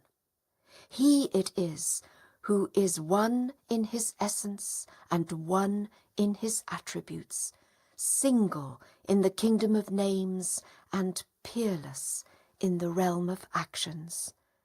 It is by virtue of his blessed name that the seas of divine unity have been made to surge. It is through the power of his resistless command that the immutable decrees of destiny have been enforced. It is through the potency of his sovereign might that the dictates of fate have been fixed. Who hath the power to soar in that exalted atmosphere, or to cherish another beloved than him? We all abide beneath his shadow, and seek our portion from the ocean of his grace. However far the gnat may fly, it can never traverse the length and breadth of heaven, and however high the sparrow may soar, it can never attain the tree of immortality. But since all do not possess the same degree of spiritual understanding, certain statements will inevitably be made, and there shall arise, as a consequence, as many differing opinions as there are human minds, and as many divergent beliefs as there are created things. This is certain and settled, and can in no wise be averted. Now it is clear that some are virtuous, others are sinful, and still others are rebellious. One must call the people to love and faithfulness, to zeal and contentment, that the sinful may be admonished, and the ranks of the virtuous may swell. Nor is it possible that there be no sinners. So long as the name, the ever-forgiving, shineth resplendent above the horizon of existence, there will be sinners in the world of creation, for the latter cannot appear without the former, and the former cannot exist without the latter. Our aim is that thou shouldst urge all the believers to show forth kindness and mercy, and to overlook certain shortcomings among them, that differences may be dispelled, true harmony be established, and the censure and reproach, the hatred and dissension seen among the peoples of former times may not arise anew. Perchance they may be educated, and in the latter resurrection inflict not upon that cherished spirit and essence of existence, that exalted and subtle reality, the least of that which the point of the Bayan was made to suffer. Moreover, a reply to thine inquiries was sent aforetime. It is evident that whatever question is asked will be answered through the ocean of eternal grace, but such questions also add to the burden of duties imposed upon the servants. That which hath been recorded at God's behest in the Persian Bayan is indeed sufficient unto all, and none will be held to account for what it hath not commanded. Consider how numerous were those in the early days of the revelation who obeyed without the slightest deviation every least one of its injunctions, and yet reaped no benefit therefrom.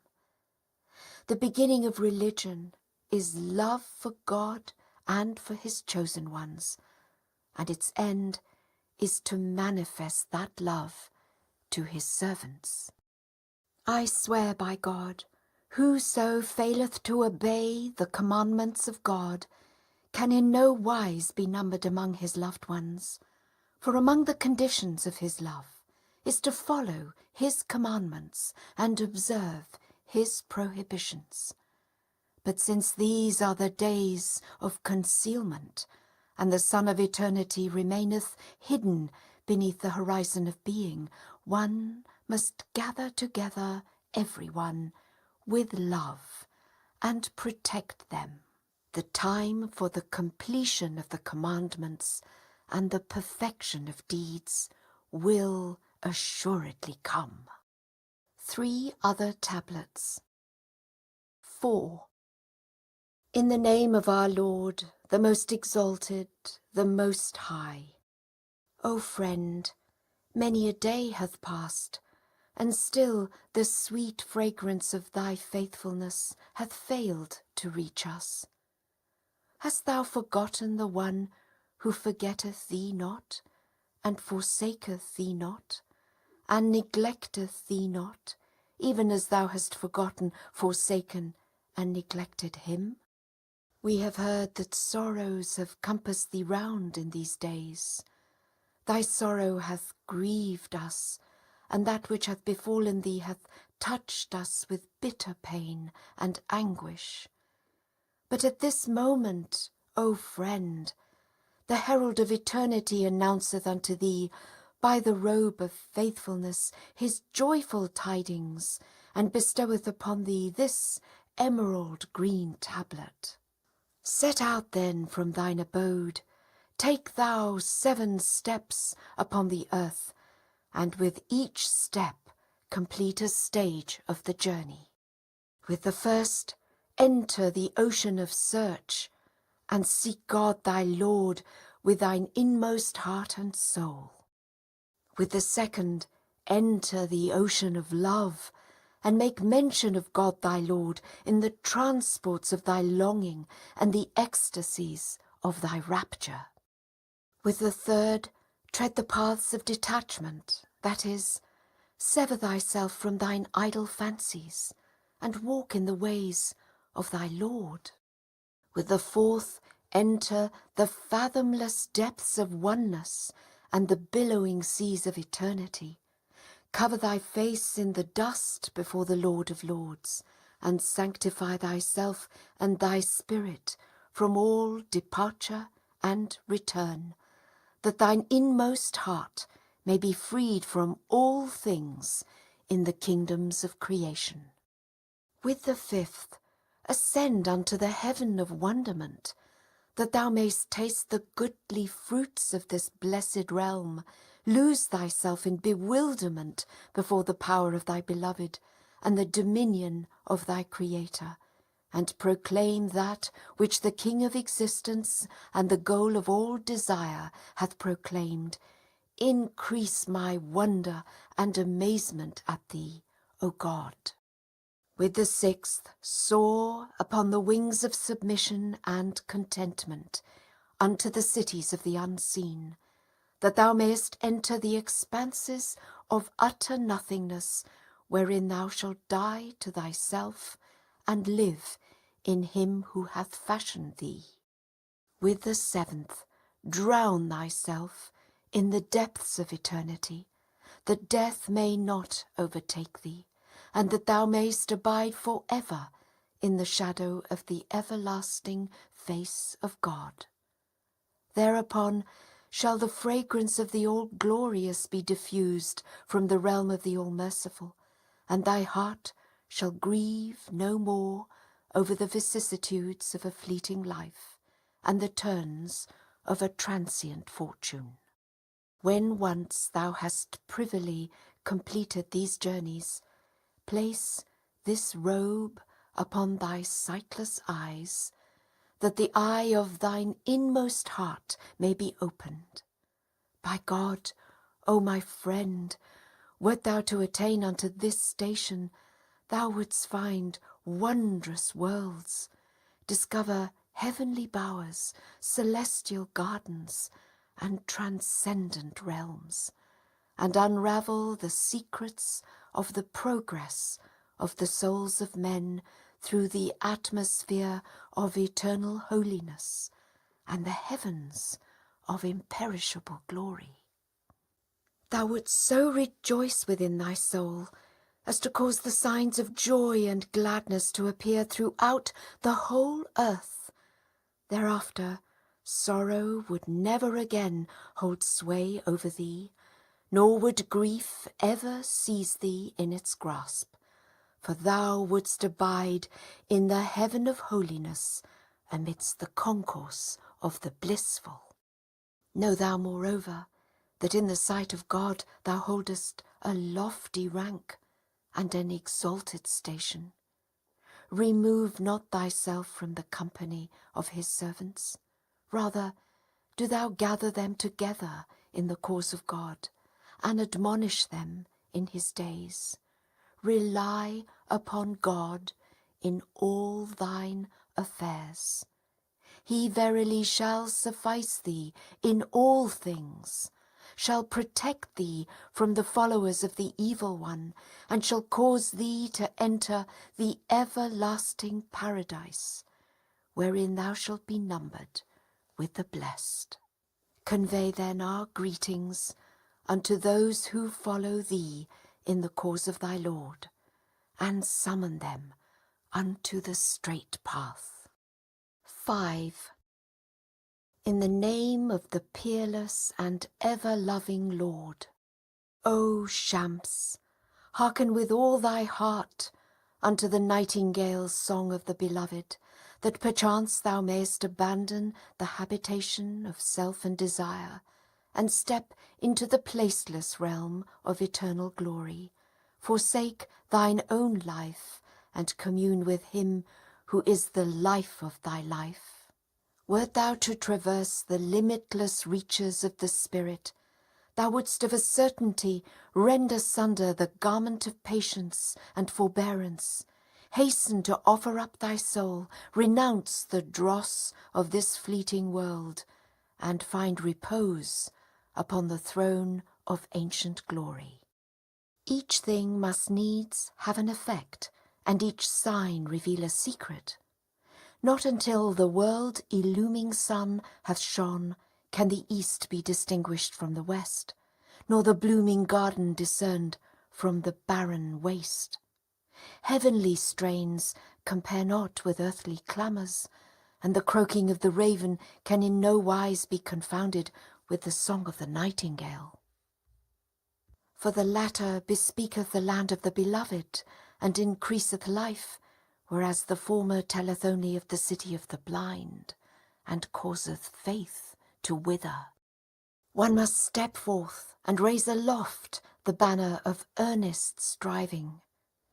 By God, wert thou to hearken unto the heavenly words of this evanescent servant that have been raised in this mystic tablet, thou wouldst assuredly take to the desert of self-surrender, turn aside from thine own heart and soul, and cast thy head at the feet of the friend.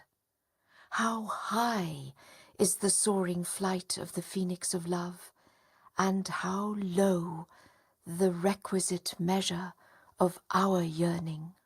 Strive but a little to soar, that by the grace of him who is the eternal King, thou mayest ascend from the dust heap of utter non-existence unto the loftiest heights of ancient glory. Give wings to thy celestial spirit, and lend strength to thy mystic soul, that haply it may take flight in the atmosphere of divine nearness, and attain the ultimate and invisible goal. This profitless world produceth naught save deadly poison, and its ephemeral dregs can never yield the everlasting cup. Were the Jesus of the Spirit to give ear to the call of holiness from the falcon of the realm above, he would assuredly cry out from his inmost being, and be seized with fervid longing, even as the lover's soul. It is through that call that the Moses of eternity was dumbfounded. It is by its virtue that the Abraham of faithfulness shattered the idol of the mortal body. Shatter then in turn this idol, that thou mayst take up thine abode in the land of the beloved, and forsake all desire, that thou mayst take flight unto the Egypt of imperishable glory. Sanctify the city of thine heart, that thou mayst behold the beauty of the divine essence, and be quickened to a new life through the grace of the Holy Spirit. No melody remaineth that was not intoned upon this branch, no song remaineth that this nightingale hath not warbled. 1,000 Arabian ears are powerless to fathom this Persian lament, nay, none but an embodiment of divine virtues can grasp this subtle mystery. Well it is, then, with the one who attaineth this ocean, and drinketh therefrom the draught of life. 6. O thou lion-hearted soul, even as a lion roar, that thy roaring may perchance to the 7th heaven soar. Praise be to him whose essence is immeasurably exalted above the strivings of human hearts, however pure, to soar into the atmosphere of his nearness, and whose being is immensely sanctified beyond the exertions of human minds, however lofty, to ascend unto the heaven of his presence. From time immemorial he hath been exalted above the description of aught save himself, and he will forever continue to be sanctified beyond the praise of all created things. The hearts of them that have recognized him are sore perplexed before the tokens of his everlasting handiwork, and the minds of them that have attained his court are bewildered by the wondrous evidences of the revealers of his oneness. He verily is the all-possessing, the almighty, the most glorious, the help in peril, the self-subsisting. O friend, thine epistle was received. It told of naught save the fire which hath been kindled in the tree of human reality, and bore no message but that which bestoweth a new life upon enlightened hearts. Well is it with him that hath been set ablaze by the fire of thy love, and who hath quaffed the water of life from the cup of thine affection. The righteous shall drink of a cup tempered at the camphor fountain. To continue, thy letter, which was a repository of the pearls of celestial knowledge, was brought before this exile. God be praised. It rolled up the scrolls of separation and remoteness, and spread out in their stead the realms of nearness and reunion. Methinks through the water of thy longing the fire of separation was changed into coolness and safety. In truth, a perfect meeting was attained through thy letter, and through thy mention of the stations of divine unity and the signs of pure abstraction and oneness, it lifted from the world the veils of limitation. And this notwithstanding that even the limitations of the world of existence are praised and cherished by the wayfarer, for he seeth all things in the mirror of the verse, no defect canst thou see in the creation of the God of mercy. And at every moment he heareth with his inner ear the tongue of the Holy Spirit uttering the words, Seest thou a single flaw? In faithlessness he beholdeth the secret of fidelity, and in deadly poison he tasteth the sweetest honey. Even vengeance is embraced in this state. Nay more, the true lover welcometh the betrayal of the beloved. Thy faithlessness I cherish more than every gift that life can give. To suffer at thy vengeful hand, how much dearer than to live.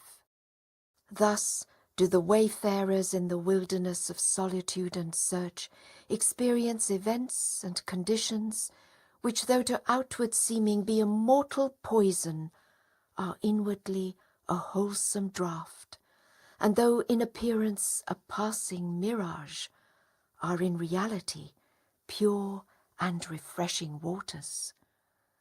Were I to attempt a full description of this station, neither could I express it, nor the hearer grasp it.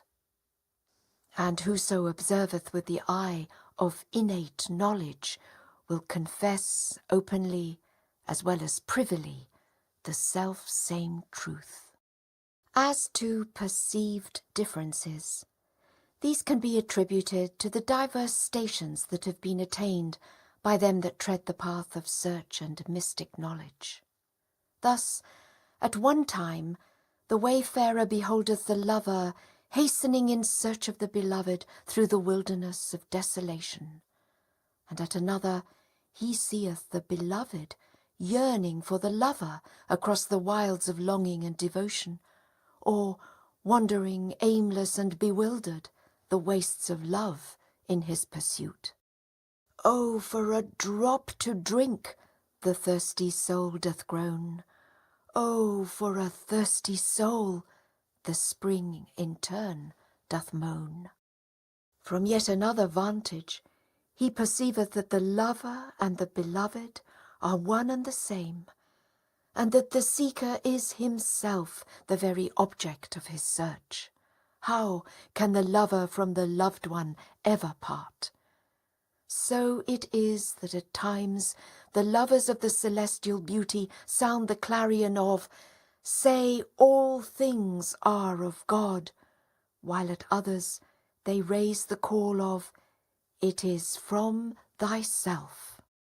Some have related the aforementioned stages to the inner and outer journeys of the soul, which is the station of the knowledge of certitude, whilst others that have quaffed the wine of reunion regard each and every stage as relating to that knowledge, and consider the two stations of the eye of certitude and the truth of certitude as being exalted above and sanctified beyond these realms and all that pertaineth unto them, even as hath been clearly affirmed by that mystic Noah.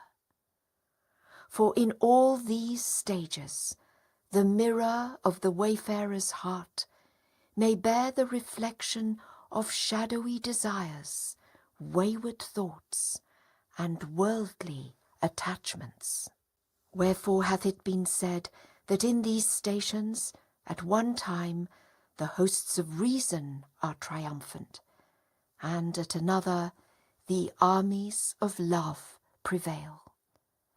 At one time, the clouds of affliction and sorrow conceal the heavens of gladness and joy. At another, the eternal Leviathan of love devoureth in one fleeting moment all manifestations of sadness, anguish, grief, and dejection.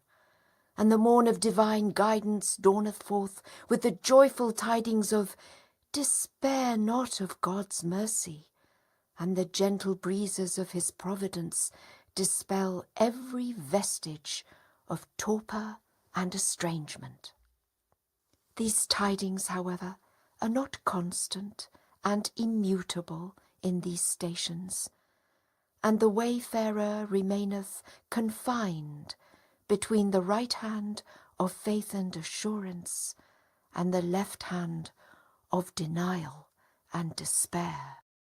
Some wayfarers remain forever veiled in these stages.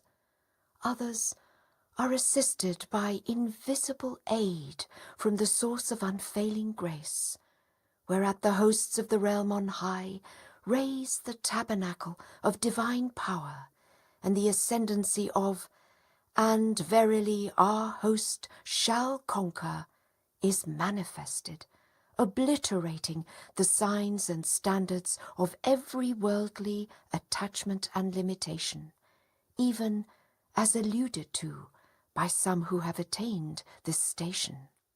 At such times, the ascendancy of God's names and attributes will so surround a soul as to leave it no place either to stay or to flee. This station, however, hath its own obscurities and impediments, for they that journey towards the land of divine unity and detachment are still wrapped within the confines of names and attributes, and take delight in their gardens and bowers. Thus it is that in describing these stations some have made reference to the unity of existence and the unity of appearance. By this is meant that the seeker will close his eyes to all save his beloved, and open them to naught but his beauty. He will pass beyond the mortal world and approach the everlasting realm. He will see no beauty but the beloved's, and hear no utterance but his praise. That is, he will avert his gaze from aught save his beauty, and refuse to hearken to any melody but the sweet accents of his voice. Howbeit, some are led astray even in this station, for no sooner do they inhale the fragrance of reunion and hearken unto the voice of the doves of heavenly grace, than they imagine themselves to have attained perfection, and wander lost in the wilderness of self-conceit, thus depriving themselves of the soft-flowing stream of divine providence and the ethereal cup of heavenly delight. Yet others, assisted by the grace of the everlasting Friend, consume these veils with the fire of his love, and step into the meads of ancient glory. That is, forsaking the wilderness of the unity of existence, they attain unto the ultimate abode of the true appearance of the divine unity. So clearly will they witness in this stage God's all-encompassing mercy, that in every created thing, both in the world and in the souls of men, they will behold him who hath been interpreted as the holy outpouring. No longer will they close their eyes to any beauty, nor stop their ears from hearkening to any voice. For there is no prohibition in this stage, and no debarment, inasmuch as in all things they will discern with both their outer and inner eyes the revelation of the signs of him who is the King of all names and attributes, and in every atom they will find a door that leadeth to the garden of divine unity, and the city of pure abstraction. Where'er I turn my gaze, 'tis thee whom I behold. So entirely will the hearts of the wayfarers be transported by longing for the ecstasies of this station, that they will come to conceive no stage apart from this stage, to see themselves as abiding within the court of the Beloved, and circling round his sanctuary, and to consider it as the ultimate abode of them that search, and the uttermost station of such as have attained. A myriad names and attributes have been ascribed to these degrees and stations, which I am disinclined to mention here. It is indeed solely because of thy longing and devotion that I have engaged in such ephemeral and limited topics. And this, notwithstanding that speech is the greatest evidence of the worth of the speaker, and guideth unto the recognition of the source of guidance. for no more complete and enduring proof hath been or will be vouchsafed unto man from the empyrean of everlasting glory than words and utterance. This verily is a self-evident truth, for the braying of the donkey can never compare with the cooing of the dove. Never wilt thou hear from the raven the melodies of the nightingale, nor inhale from the abject beetle the fragrance of eternity. 7. The Four Valleys. He is the ever-living. O light of truth and sword of faith and soul of generosity, no prince hath sky or earth begot who fain could hope to rival thee. I know not why the tie of love was so abruptly severed, and the firm covenant of friendship broken. Did ever, God forbid, my devotion lessen, or my sincere affection fail, that I came to be so neglected and forgotten? What fault didst thou observe in me that made thee cease thy tender care? Is it that poverty's our lot, and wealth and pageantry thy share? Or is it that a single arrow hath driven thee from the battle? Hast thou not heard that steadfastness is the prime requisite of the mystic path and the means of admittance to his holy court? They that say, Our Lord is God, and continue steadfast in his way, upon them verily shall the angels descend. Likewise he saith, Be thou steadfast as thou hast been bidden. It followeth that they that abide in the court of reunion must needs conduct themselves accordingly. I do as bidden, and convey the message, whether it give thee counsel or offence. Though I have received no reply to my letter, and it would be unbefitting in the eyes of the wise to express anew my devotion, yet this new love hath annulled and effaced all the old rules and ways. Tell us not the tale of Laili, nor speak of Majnun's woe.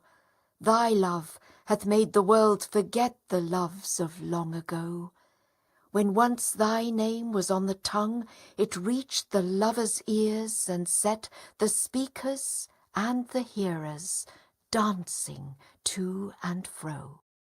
And as to divine wisdom and heavenly admonitions, each moon, O my beloved, for 3 days I go mad. Today's the first of these, 'tis why thou seest me glad. I hear that thou hast journeyed to Tabriz and Tiflis to engage in debate and instruction, or hast set out for Sanandaj to scale the heights of knowledge. O my eminent friend, they that seek to ascend to the heaven of mystic wayfaring are of 4 kinds only. I shall describe them in brief, that the signs and degrees of each may become plain and manifest to thee. If the wayfarers be among them that seek after the sanctuary of the desired one, this plane pertaineth to the self, but the self which is intended is the self of God that pervadeth all his laws. In this station, the self is not rejected but beloved. It is regarded with favour and is not to be shunned. Although at the beginning this plane is the realm of conflict, yet it endeth in the ascent to the throne of glory. As it hath been said, O Abraham of the Spirit and God's friend in this day, slay, slay these 4 thieving birds of prey, that after death the mystery of life may be unravelled. This is the plane of the soul that is pleasing unto God, whereof he saith, Enter thou among my servants, and enter thou my paradise. This station hath myriad signs and countless tokens. Hence it is said, we will surely show them our signs in the world and within themselves, until it become plain to them that there is no God save him. One must then read the book of one's own self, rather than the treatise of some grammarian. Wherefore he hath said, read thy book, there needeth none but thyself to make out an account against thee this day. The story is told of a mystic Noah, who went on a journey with a learned grammarian for a companion. They came to the shore of the sea of grandeur. The Noah, putting his trust in God, straightway flung himself into the waves.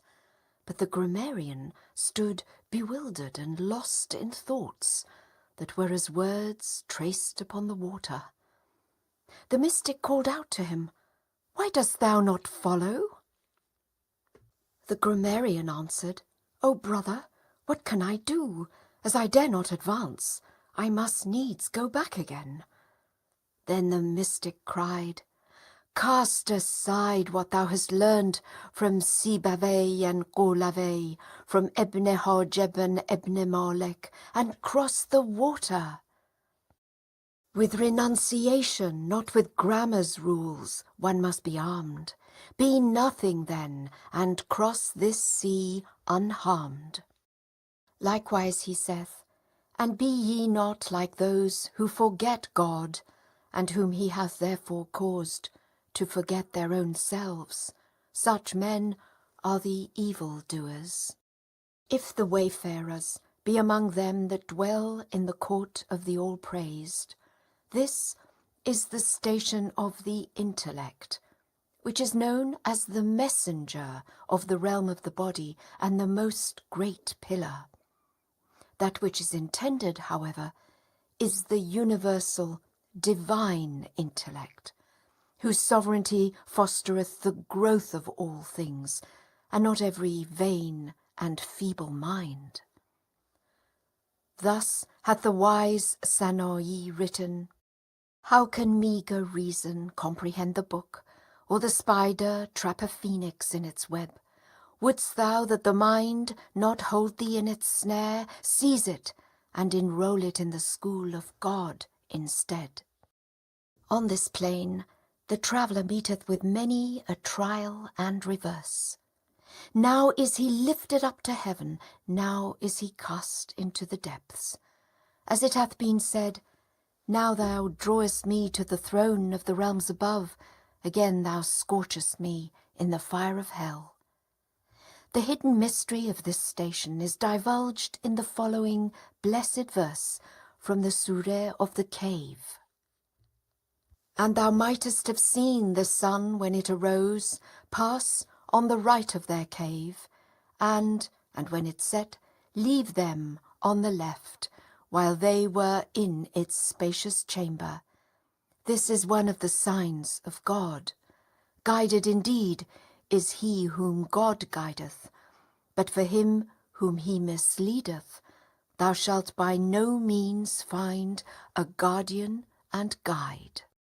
If a soul could grasp the illusions that lie hid in this single verse, it would suffice him. Such indeed are those whom he hath extolled as men whom neither merchandise nor traffic beguile from the remembrance of God. This station is that of the true standard of knowledge and the final end of tests and trials. Nor is it needed in this realm to seek after knowledge, for he hath said concerning the guidance of wayfarers on this plain, fear ye God, God will teach you. And again, knowledge is a light which God casteth into the heart of whomsoever he willeth. Wherefore one must make ready the receptacle, and become worthy of the descent of heavenly bestowals, that the all-sufficing cup-bearer may give one to drink of the wine of bounty from the crystal chalice of mercy. For this let the striving strive.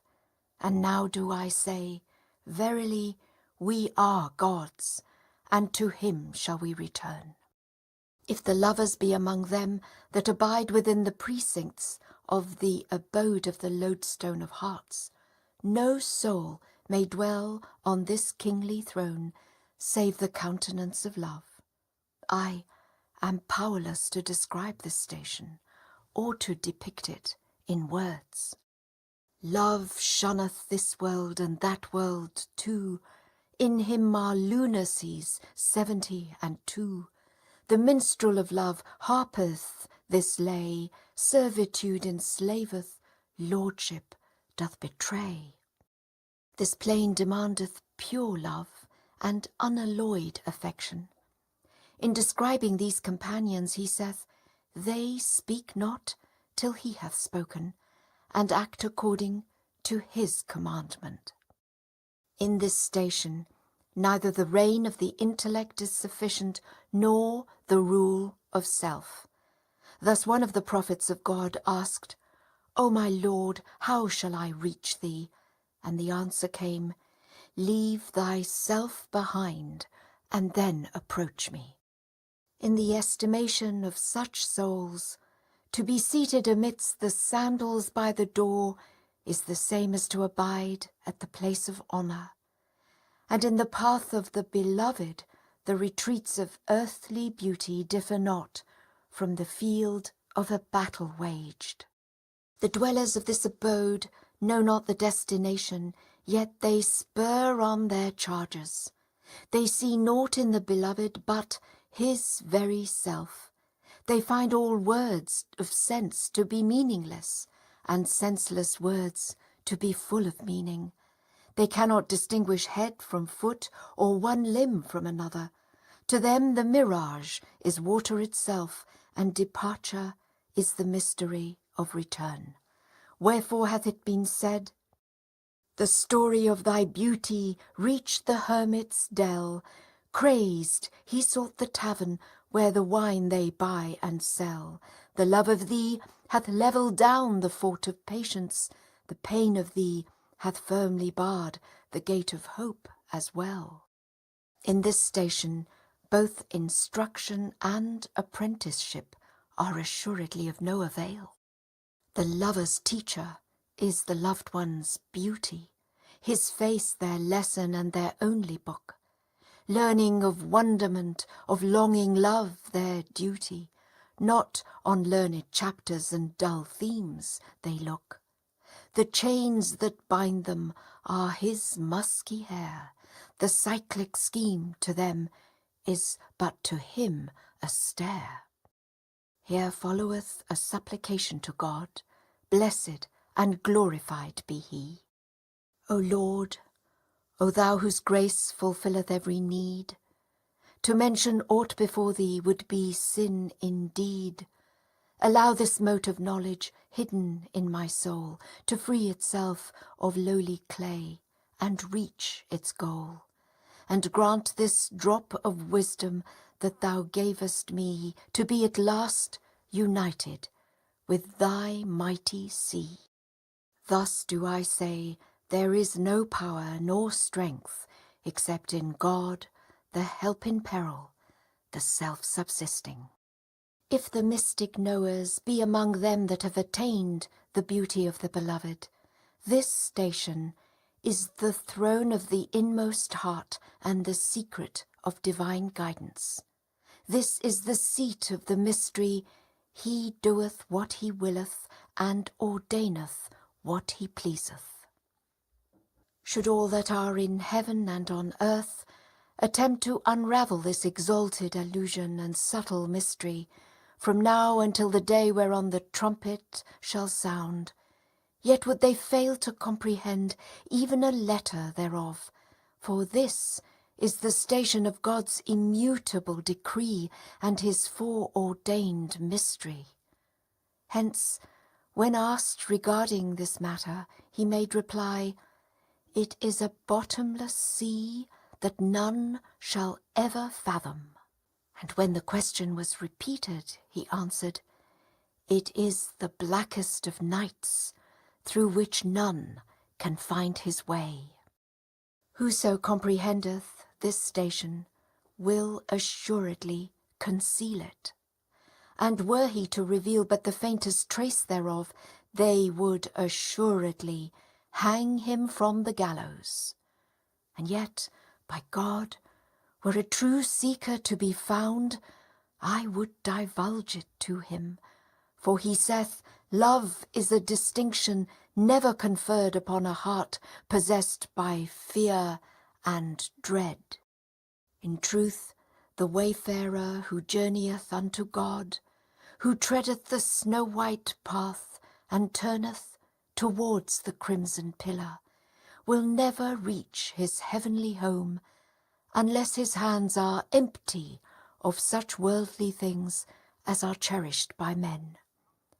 And he that feareth not God, God shall make him to fear all things, whereas all things fear him who feareth God. Speak the Persian tongue, though the Arabian pleaseth more, love indeed doth have 100 other tongues in store. How sweet in this connection is the following couplet. Our hearts will be as open shells, should he the pearls of grace bestow. Our lives will ready targets be, were he to hurl the darts of woe. And were it not contrary to the commandment of the book, I would surely have bestowed a part of my possessions upon my would-be murderer, and given him to inherit mine earthly goods, and rendered him a myriad thanks, and solaced mine own eyes with the touch of his hand. But what can I do? Neither have I any wealth, nor hath the Lord of Destiny so decreed.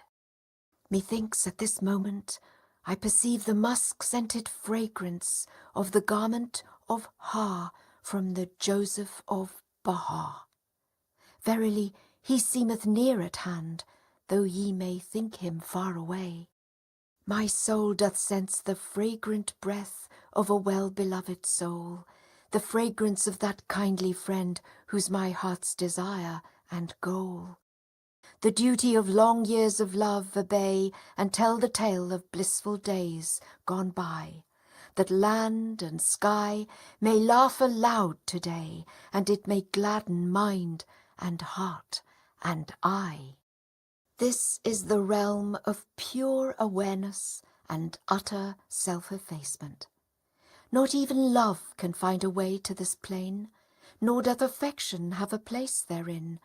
Wherefore is it said, love is a veil betwixt the lover and the beloved. Here love becometh but an obstructing veil, and aught save the friend but a curtain. Thus the wise Sanoi hath written, none may approach that well-beloved who harboureth his own desire, none may embrace that beauteous form who's burdened with his own attire. For this is the realm of God, and is sanctified above every illusion of his creatures.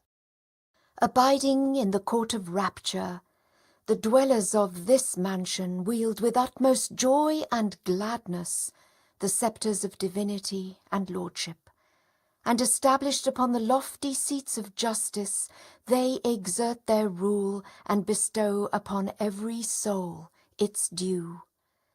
Those who drink of this cup abide beneath the canopy of glory, above the throne of the Ancient of Days, and dwell upon the seat of grandeur beneath the tabernacle of majesty.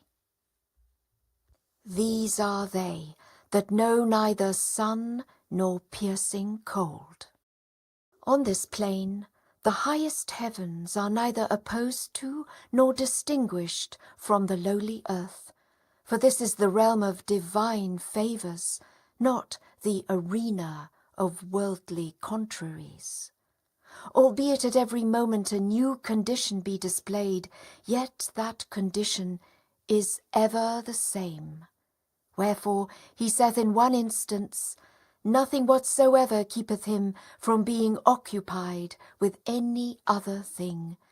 And in another he saith, verily his ways differ every day. This is the food whose savour changeth not, and whose colour altereth not.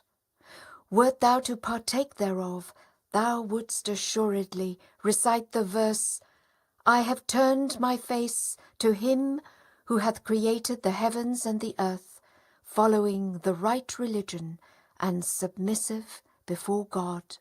I am not one of those who add gods to God. And thus did we show Abraham the kingdom of the heavens and of the earth, that he might be stablished in knowledge. Wherefore put thy hand into thy bosom, then stretch it forth with power, and behold, thou shalt find it a light unto all the world. How clear this crystal water that the enraptured cupbearer passeth round! How exquisite this pure wine that the intoxicated beauty doth proffer! How pleasing this draught of joy that floweth from the heavenly cup! Well is it with him who drinketh thereof, and tasteth of its sweetness, and attaineth unto its knowledge. No more than this will I impart to thee. The river-bed can never hold the sea, for its mystery lieth hid in the storehouses of his inviolable protection, and is laid up in the treasuries of his power. It is exalted above the highest essence of utterance, and sanctified beyond the subtlest mode of explanation. Astonishment here is highly prized, and utter poverty greatly cherished. Wherefore hath he said, poverty is my pride. And again, God hath a people beneath the canopy of grandeur, whom he hath concealed in the garment of poverty, to exalt in rank. These are they who see with his eyes, and hear with his ears, as hath been recorded in the well-known tradition. Concerning this realm there is many a tradition and many a verse, whether of general or specific import. But two of these will suffice, that they may serve as a light for knowing hearts, and bring delight to longing souls. The first is his statement, O my servant, obey me, that I may make thee like unto myself. For I say, be, and it is, and thou shalt say, be, and it shall be. And the second, O son of Adam, seek fellowship with none until thou hast found me, and whensoever thou shalt long for me, thou shalt find me nigh unto thee. Whatever high proofs and wondrous allusions are recounted herein concern but a single letter and a single point.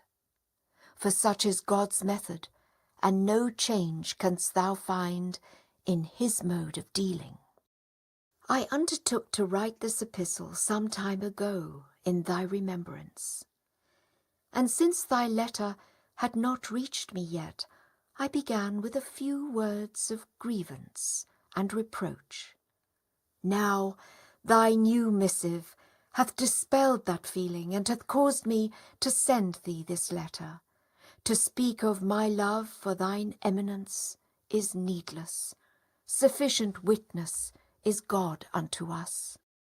As for his eminence Sheikh Mohammed, may God the Exalted bless him, I shall confine myself to the two following lines which I request be delivered to him. I seek thy nearness, more desired than heaven in mine eyes. I see thy visage, fairer than the bowers of paradise. When I entrusted this message of love to my pen, It refused the burden and swooned away. Then, coming to itself, it spoke and said, "Glory be to thee. To thee do I turn in penitence, and I am the first of them that implore thy pardon. All praise be to God, the Lord of the worlds."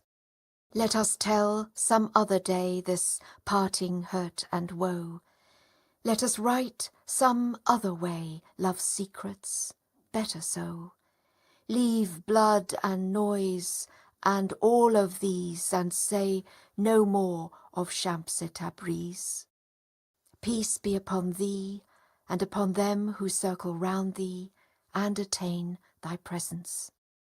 That which I had written ere this hath been eaten by the flies, so rich was the ink to their taste, even as Sa'di hath said, "I write no more, beleaguered by the flies that my sweet words have drawn about the page." And now the hand can write no more, and pleadeth that this is enough. Wherefore do I say, far from the glory of my Lord, the all-glorious, be that which his creatures affirm of him.